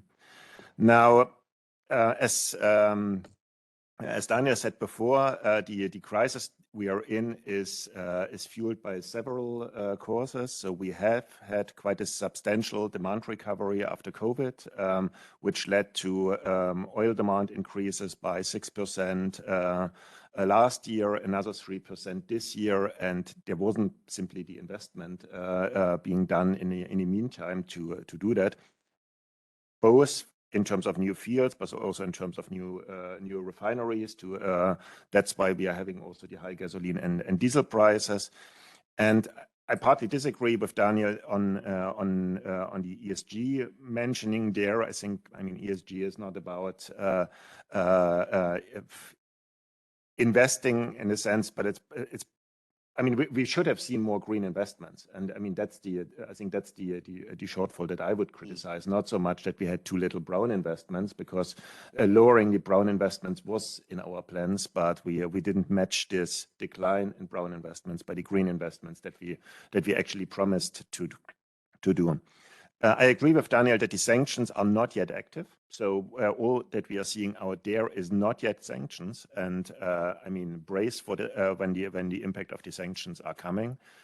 If Russian oil, another 3 million barrels per day, so 3% of global production gets slashed off the market because they are not getting it out anymore, because it's not fully fungible. They will not be able to sell something to the order of 3 million barrels per day to other markets, because their three ports will be jammed and their pipelines will be jammed, and they will simply not be able to get it out. So there will be a significant implication there. Now we see the gas game going on since the middle of last year, when we saw that the storages were run empty. This week, our data tracker shows that Russia has sent us 1 billion cubic meter of gas. Normally, they are sending us 3 billion cubic meters of gas in this point of time of the year. So there is the squeeze is coming from the Russian side, not from our side so far. Also, in terms of coal, we are only partially slowly declining our consumption. What we have in terms of domestic problems on top of that, and I think they are quite substantial ones, and we need to talk about them, is nuclear. So we see the massive squeeze in French nuclear that has slashed essentially half of the French nuclear fleet off the table, which is crazy. And I don't know what went wrong there. And EDF is kind of not saying anything on very, very clearly about what can be done and how quickly they can bring them back.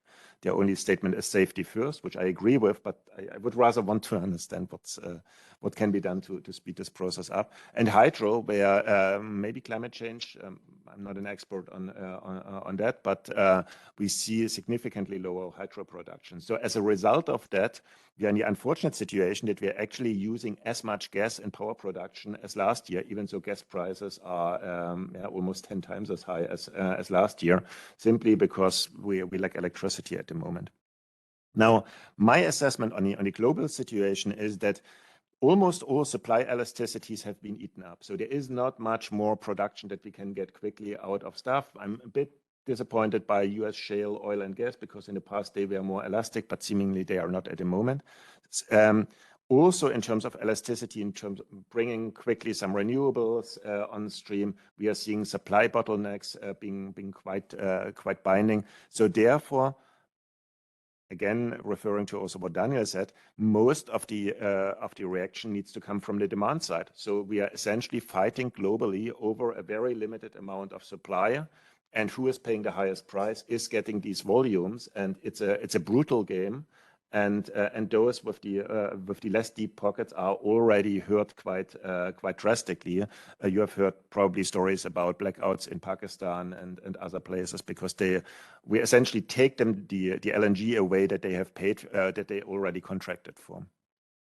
Now, the result of that is extremely high prices that are politically not sustainable. So oil prices increased from 60 to 120, gas prices from something like 15 to more than 100, coal prices doubled, CO2 prices also increased, electricity prices went from something like 50 to sometimes 200, 300 euros per megawatt hour. If that prices are really passed through to the consumers, several households will pay more than half of their income for energy, and that's not going to happen. I mean, that's politically suicidal. That will not happen. But what can we do against? So what are the solutions that we have available to that? Now, let me line out, kind of as an economist, you always start with some first principles that you would try to address here. So what I would like a solution to include is that I do not want to encourage more consumption, that I want to encourage less consumption. I want to encourage the right people to consume. I want to encourage that as much production gets to put into the system. I want that there is an European optimized dispatch, so not that, like we currently are in a situation, and Miguel can speak about that Spanish gas-fired power plants run more than they should in order to because they have this price cap, even so everybody else in Europe is wanting to have more gas. We want the tool to be effective in reducing the cost for consumers, because otherwise it's not there's no point in that. And we need a tool that we can trust in, because I mean, if it's not legal proof, then there will be fights by companies for 10 years to get their money back, and it should not be too ad hoc, because we also want companies to feel safe that what they invested today is being profitable in the future. It needs to be politically feasible, which is crazily difficult, because you have different member states with very different interests, different sector participants with very different interests, and making everybody happy at the same time is impossible, because you have to take it away from somebody.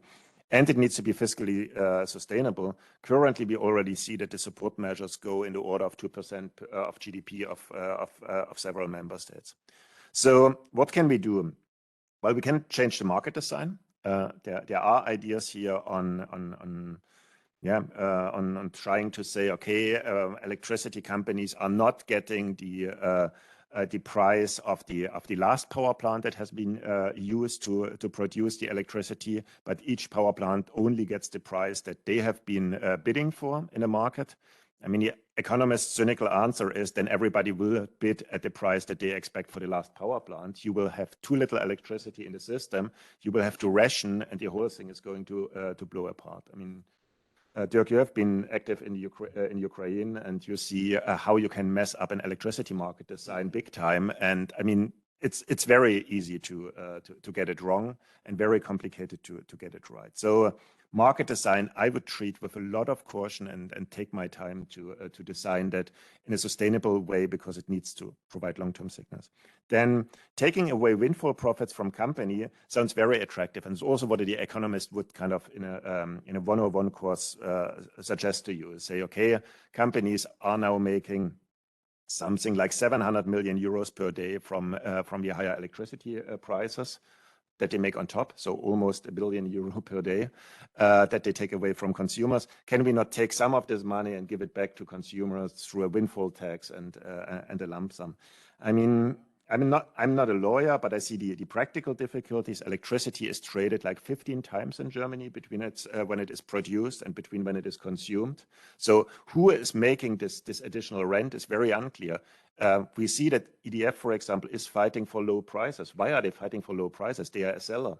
Well, they have sold more electricity than they actually produce. So actually, they are not making a windfall profit at the moment. They are making a loss from the system. So how do you address this thing that some companies already sold their production in forward, and where do you find the profits being in? Then a lot of the profits is going to fossil fuels that are imported. So yeah, we can try to recover some of the money from Exxon and Cheniere and other LNG providers. Good luck. And so, in principle, the right thing to do, we should move as far as we can, but it's not going to bring massive amounts. I think it's good politics to do it, and my personal preference would be that we threaten it to companies, that we talk to say, hey guys, we have a problem, help us to solve it. We negotiate a solution so that we don't get big legal cases afterwards, and then we find something that makes it look good for policymakers and makes it tenable for companies. But maybe I'm too naive on this side. And then the final idea is price caps on Russia and on Russian exports. And I think there is something to gain from that. I mean, we've written on this idea. So we are in economic war with Russia. Russia is currently making about 3 times higher profits from selling gas. So the gas price went up by 10 times. The volumes are a third of what they sold before. So they are making 3 times as much money with a third of the volume. Good for them, but not what we intended to have. So what we are suggesting is essentially you make them an offer, say, okay, we are willing to buy a certain volume from you at a certain price, take it or leave it. We have the alternatives now being developed, and we should work more on the alternatives. But then we go there. Now, all this is not going to get you through. So what's the silver bullet? Well, in my view, we have a lot of rules in our energy markets that were set up at a time when energy prices were significantly lower. So we had rules that are essentially kind of environmental rules, social rules, whatever rules that were introduced at a time when we had a choice between 15 euros or 16 euros per megawatt hour, where that was the difference to be made. Now, maybe we can discuss some temporary exemptions from that in this exceptional time. So is it really inconceivable that we find ways to produce gas in the Netherlands a bit more? I mean, yes. Or is it conceivable to discuss running nuclear power plants in Germany more? Oh, is it conceivable to build a pipeline over the Pyrenees? Is it conceivable to run coal plants, take coal plants out of the reserve and run them? We are already there. Is it conceivable to have speed limits on German highways? There are things that are politically extremely difficult and have been chosen at times of very low energy prices. And I think that's if we bring this flexibility into the system, then demand and supply will again meet at levels that are helping us to get to a world that is feasible. But all the other things where we're just doing games with pricing and then hoping that demand and supply still meet at different prices without adding any supply and without reducing any demand, I cannot see that. I think for me the numbers simply don't fit. Thank you.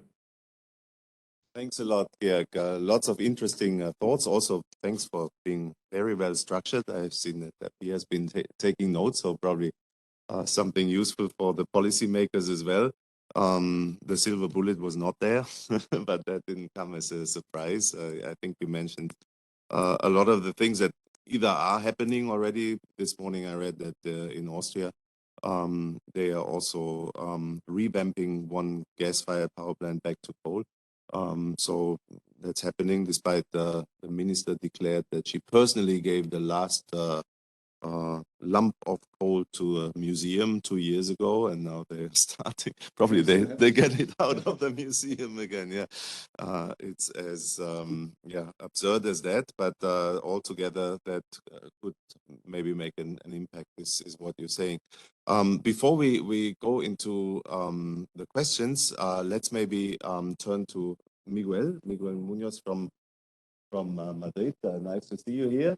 And I think your role will be twofold, Miguel. If you would complement what Georg has said by your own experience in Spain as an energy utility exposed to the situation on the market as it currently is, and then maybe also zoom out a little bit again, almost like doing a conclusion here on how your perspective is on the Green Deal in the face and under the pressure of crisis.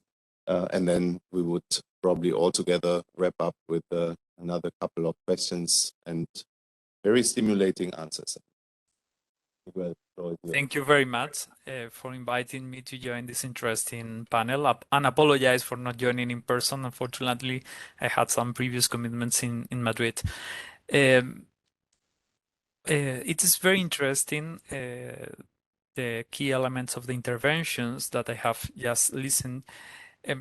I have prepared a very nice narrative on the Green Deal and the key principles to follow, but I am fully aware of the current context, and I agree with most of the interesting remarks that George has already done. We should, in my personal opinion, differentiate between structural roadmaps, and the Green Deal, in my opinion, is a key roadmap to follow in terms of ecological transition, not only energy. We should differentiate this from the short-term measures that maybe some of them will be very uncomfortable in political terms, but also in climate terms. And I am fully aware of this situation.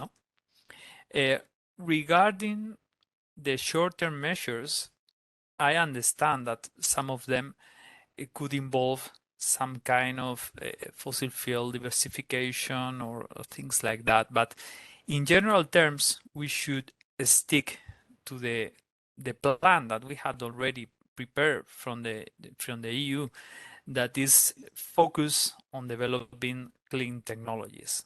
We have been subject to a clean technology revolution. This is a trend that has already been undertaken, and despite the short-term spikes in some prices on key elements for this transition, I believe and I'm sure that the long-term trend on the cost on renewables, energy efficiency solutions such as heat pumps, such as green hydrogen, will be key. They will be a competitive solution for industry, for consumers in general.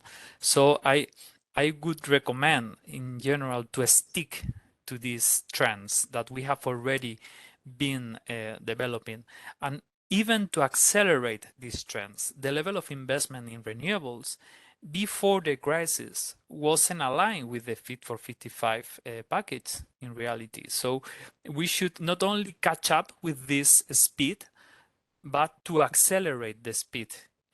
And the signals provided by the REPowerEU, in fact, the new goals, the 45% of renewables, the increased goal on energy efficiency are very good signals, but are at the same time challenges, because we all know that are really barriers to these investments or to this speed. We know that in renewables there are a lot of problems with permitting, with administrative barriers. We know that there are barriers and problems to develop PPAs in renewables, the needed PPAs, for example, for industries, no? So we will have to be very efficient to tackle these barriers to accelerate this green transition. This is part of the solution. There is, I agree with the speakers, there is no single bullet, but definitely this acceleration of green transition is crucial. Another key point, and it is regarding also the Spanish context, solutions, under my point of view, should be European, and we should also stick to the European energy market.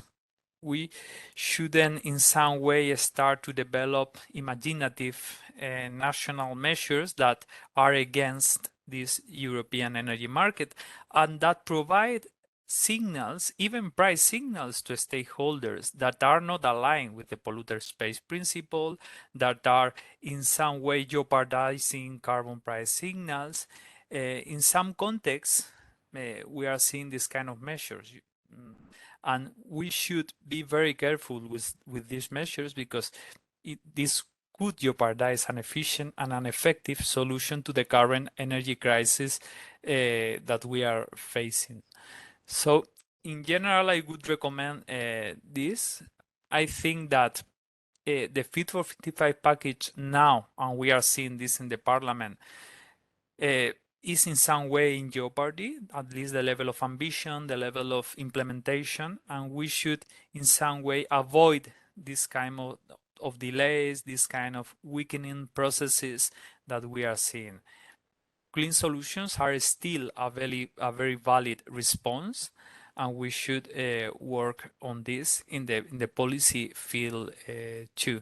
And I know that you are following very closely also the Spanish context.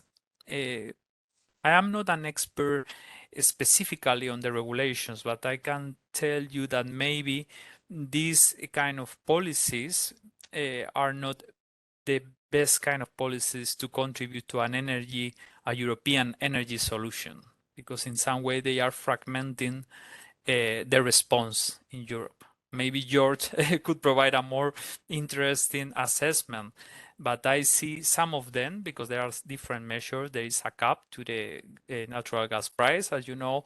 There are now some measures that are in the parliament that are tackling some kind of detraction from CO2 price impacts on the market, and there are different elements. But in some way, we would ask for a European response that take into account the need to provide, especially for long-term contracts. We have to in some way provide a policy framework that grants that stakeholders are able to hedge their contracts, to hedge their long-term relations of prices, and not to introduce uncertainties, even in those contracts that have been already signed. Most of our energy has already signed in long-term contracts with our clients, industrial clients, etc. So I don't know if it is more or less food for thought, and we can continue with the conversation. Thanks a lot, Miguel. It definitely is. I see you are reconforting also our policy makers here in subscribing to the Fit for 55 and accelerating even the level of ambition. I also see that you are arguing in favor of an evolutionary change to the market model, focus more on better hedging of risk, PPA, not the revolutionary one. I think that matches also with what Georg has been saying.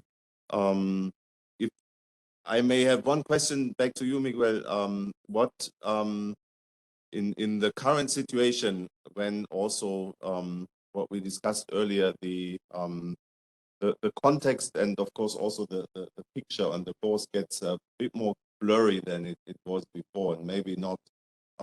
It's also not the time to follow through, to devise and follow through strategies in the same situation as it were if we had a peaceful and economically stable time. What would be your expectation from the Council, the Commission, the institutions in Europe? Thank you very much for your question. I am in some way optimistic, and I think that at the end of the day, they will reinforce, and we have seen positive signals, especially in the field of renewables deployment, with the goals, with the proposals on permitting.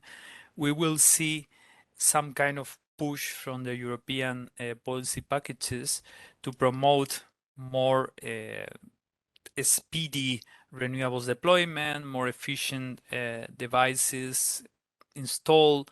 I tend to be positive on this side, but I see some risk in the horizon in the field of national policies and how these national policies are fully aligned with these European perspectives and responses. In some way, it will be very important to have this conversation between the national level and the European level. And this conversation is especially important when we are in dire times, with a lot of pressures, a lot of crises, multi-crisis environments, etc.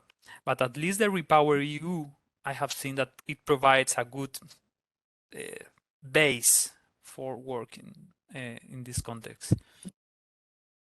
Thanks a lot. And in some way, you played the ball back also to Georg, asking about his assessment of the Iberian experience. How do you assess that in general terms, Georg? Is that the first case of challenging the unity, at least in terms of our common market design in Europe? Or is it really just because of the very specifics of the local markets there? I have not studied it too deep. My understanding is it's both. I mean, on the one hand, it is a very isolated place because it's very difficult to get energy across the Pyrenees and into the continental market. On the other hand, I mean, the idea was we are integrating stronger and stronger, and we are keeping a European market that optimizes dispatch. And what we are observing is now that some of the dispatch decisions seem to be contrary to what a neutral observer would see as an efficient dispatch. So we see more gas being burned in Spain, and it's not entirely clear whether that is the most optimal outcome from a market. And without a price cap, most likely that would not have happened. So therefore, I'm worried that other member states will follow. My kind of bit brutal assessment would be that if France would not be in so dire need of electricity imports, they might also be inclined to close borders in order to keep prices under their control. For Italy, hard to say, but and then for countries in the further east, so Germany and further east, I mean, it would be disaster if markets are being closed. I mean, if everybody is going to sit on the storage levels that they currently have, the Russians cut, and then we close the borders because we say we cap. So just imagine we kept gas prices. Why would any trader bring gas for 50 euros per megawatt hour from France via Germany into Czech Republic, into Slovakia, where it can sell it for 50 euros per megawatt hour, but has all the cost and all the trouble of doing so? It has no point. So I mean, if we kept prices, then the market is dead, the cross-border flows are dead, and Slovakia will freeze in the winter.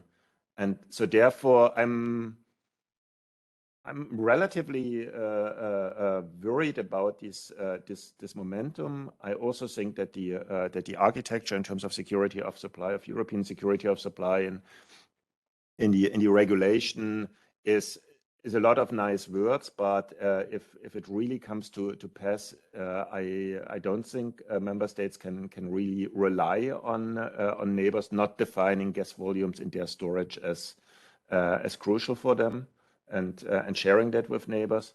I think we should have a much higher level political commitment to let markets work. So I'm very strongly with Daniel on that. I think markets are quite good in allocating volumes. We should have a certain amount of protected volumes for the countries, but then everything beyond that should be done through the market. Now, the distributional effects across member states of such a move would be huge. So some countries would kind of see higher prices and would feel like shortchanged from that. Countries maybe like Spain or Belgium or the Netherlands, while other countries would benefit from that. So we would need some solidarity mechanism on top of this. So therefore, our proposal from last week in terms of joint gas procurement, maybe kind of pool together with some sort of socialization of costs, so that then also the Germans are going to pay more for this, keeping the market open, so that there is essentially a tool that says those countries that benefit most from the market are providing transfers into the system, but as a result of that, the markets are being kept open, and that's the most depoliticized way of distributing gas. The alternative to that, which we are currently discussing, which is regulations, where member states define who is priority customers, also in the industrial sector. I don't know, it's all lawyers. What are they going to come up with? Sorry.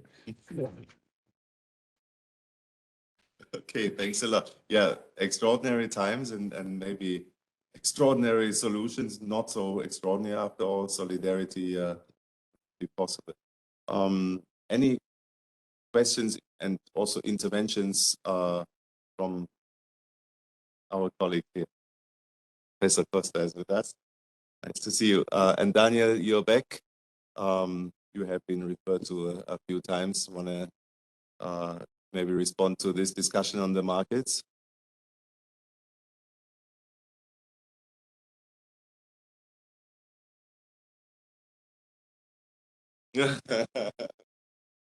Personally. Anybody who would like to come in? No? Been a long and full and rich conference, I believe. Do we have anybody online? Then I would have maybe a last question, which would also involve Pia again. And that goes back to something what you mentioned, Georg, about the solidarity, about our vision also of the just transition. We have always seen from the beginning of the Green Deal, we have seen just transition as something limited, or an issue limited to rather small group of people, the coal miners, for instance. Now it looks like when we're talking about energy poverty at a large scale, that this just transition element needs to be completely rethought. Do you think that we will see also more European initiatives on that in the future, or will that be for the member states or smart proposals such as socializing gas purchases, costs of gas purchases between different member states, or will that be something from a European level?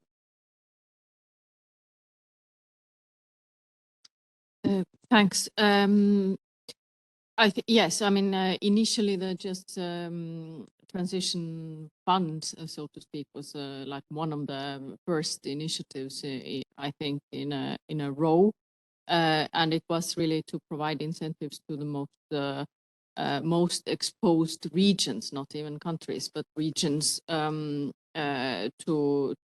sort of get going with a green transition.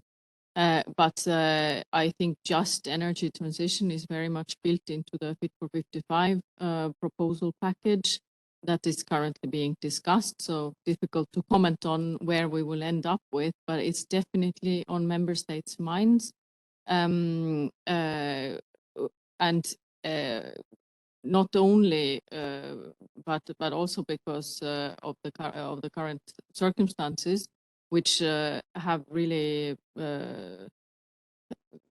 brought it more sort of to a wider degree. And I think if you add the high energy prices, the toolbox that the Commission has provided, and from which all member states, I think all member states have taken inspiration and taken at least some measures. And as Georg also was saying, I mean, this has a very big impact on member states' budgets. So I think it is very much on people's minds to make it as just as possible, and to also keep our citizens with us on the journey, so to speak, not to leave anybody behind.